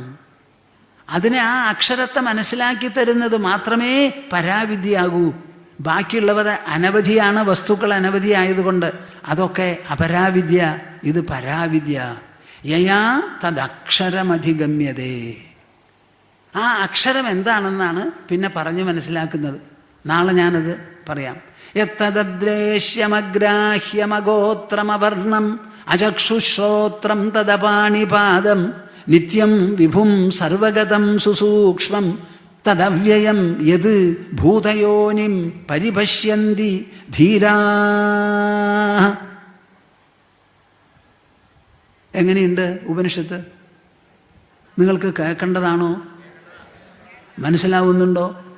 മനസ്സിലാക്കണോ? ജീവിതം ധന്യമാകട്ടെ, ധന്യമാകട്ടെ. മനസ്സിലായില്ലെങ്കിലും കേൾക്കുവപ്പാ, കേൾക്കണമെന്ന് തോന്നുന്നുണ്ടല്ലോ. അത് തന്നെ വളരെ ശ്രവണായാപി ബഹുഭിർയോ ന ലഭ്യ ആശ്ചര്യോ വക്ത കുശലോസ്യ ലബ്ധ. ഇത് കുറച്ച് കേൾക്കണം എന്ന് തോന്നിയാൽ തന്നെ നിങ്ങൾ വളരെ ഭാഗ്യശാലികളാണത്രേ. കേൾക്കണമെന്നെങ്കിലും തോന്നുന്നുണ്ടല്ലോ. സാക്ഷാത്കാരത്തിന് സമയം എടുക്കാതിരിക്കാം, കേൾക്കണമെന്ന് തോന്നുന്നുണ്ടല്ലോ. എന്നോട് എല്ലാവരും പറയണു, സ്വാമിജി ഒരു 10 കൊല്ലം 15 കൊല്ലം മുമ്പാണ് സ്വാമിജി ഇത് പറഞ്ഞ് കേൾപ്പിച്ചതെന്നുണ്ടെങ്കിൽ ജീവിതം തന്നെ മാറിയേനേന്ന്. എല്ലാവരും ഇങ്ങനെ പറയുന്നവരാ. ഞാൻ 15 കൊല്ലമല്ല, ഏതാണ്ട് 60 കൊല്ലമായി ഇത് പറഞ്ഞു നടക്കണം. പക്ഷേ നിങ്ങളുടെ കൂട്ടത്തിൽ ഇങ്ങനെ ടെലിവിഷന് കൂടി അങ്ങോട്ട് വന്നില്ല എന്നേ ഉള്ളൂ.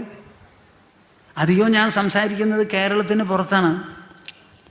കേരളത്തിൽ എന്തോ ഒരു പ്രത്യേക ചുറ്റുപാടിൽ അങ്ങനെ സംസാരിക്കാൻ തുടങ്ങി, ഇങ്ങനെ ടെലികാസ്റ്റ് ചെയ്തു എന്ന് മാത്രം. ശാന്തസ്വഭാവമജരാത്മകമേക സത്യം സംവിത്പദം നിരുപമം കലനാവിഹീനം അന്തർബഹിശ്ച ബഹുധാ വ്യവഹാര്യമാണം തദ്ദൈവമേവ മമ സർവമഹം തദേവ. പ്രബുദ്ധം വിമുക്തം വികാരാദിഹീനം പ്രസന്നം സദാ നിത്യബോധസ്വരൂപം പരം നിശ്ചലം നിർഗുണം സർവരൂപം ഭജേഹം സദാനുസ്മരാമി പ്രണൗമി. ഹരിഹി ഓ, ഹരിഹി ഓ. എല്ലാവരും കൂടി സമാപനം ഓങ്കാരം.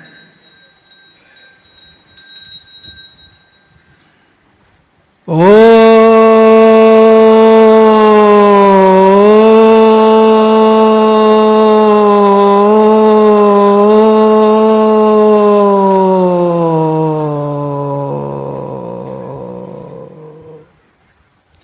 ഹരിഹി.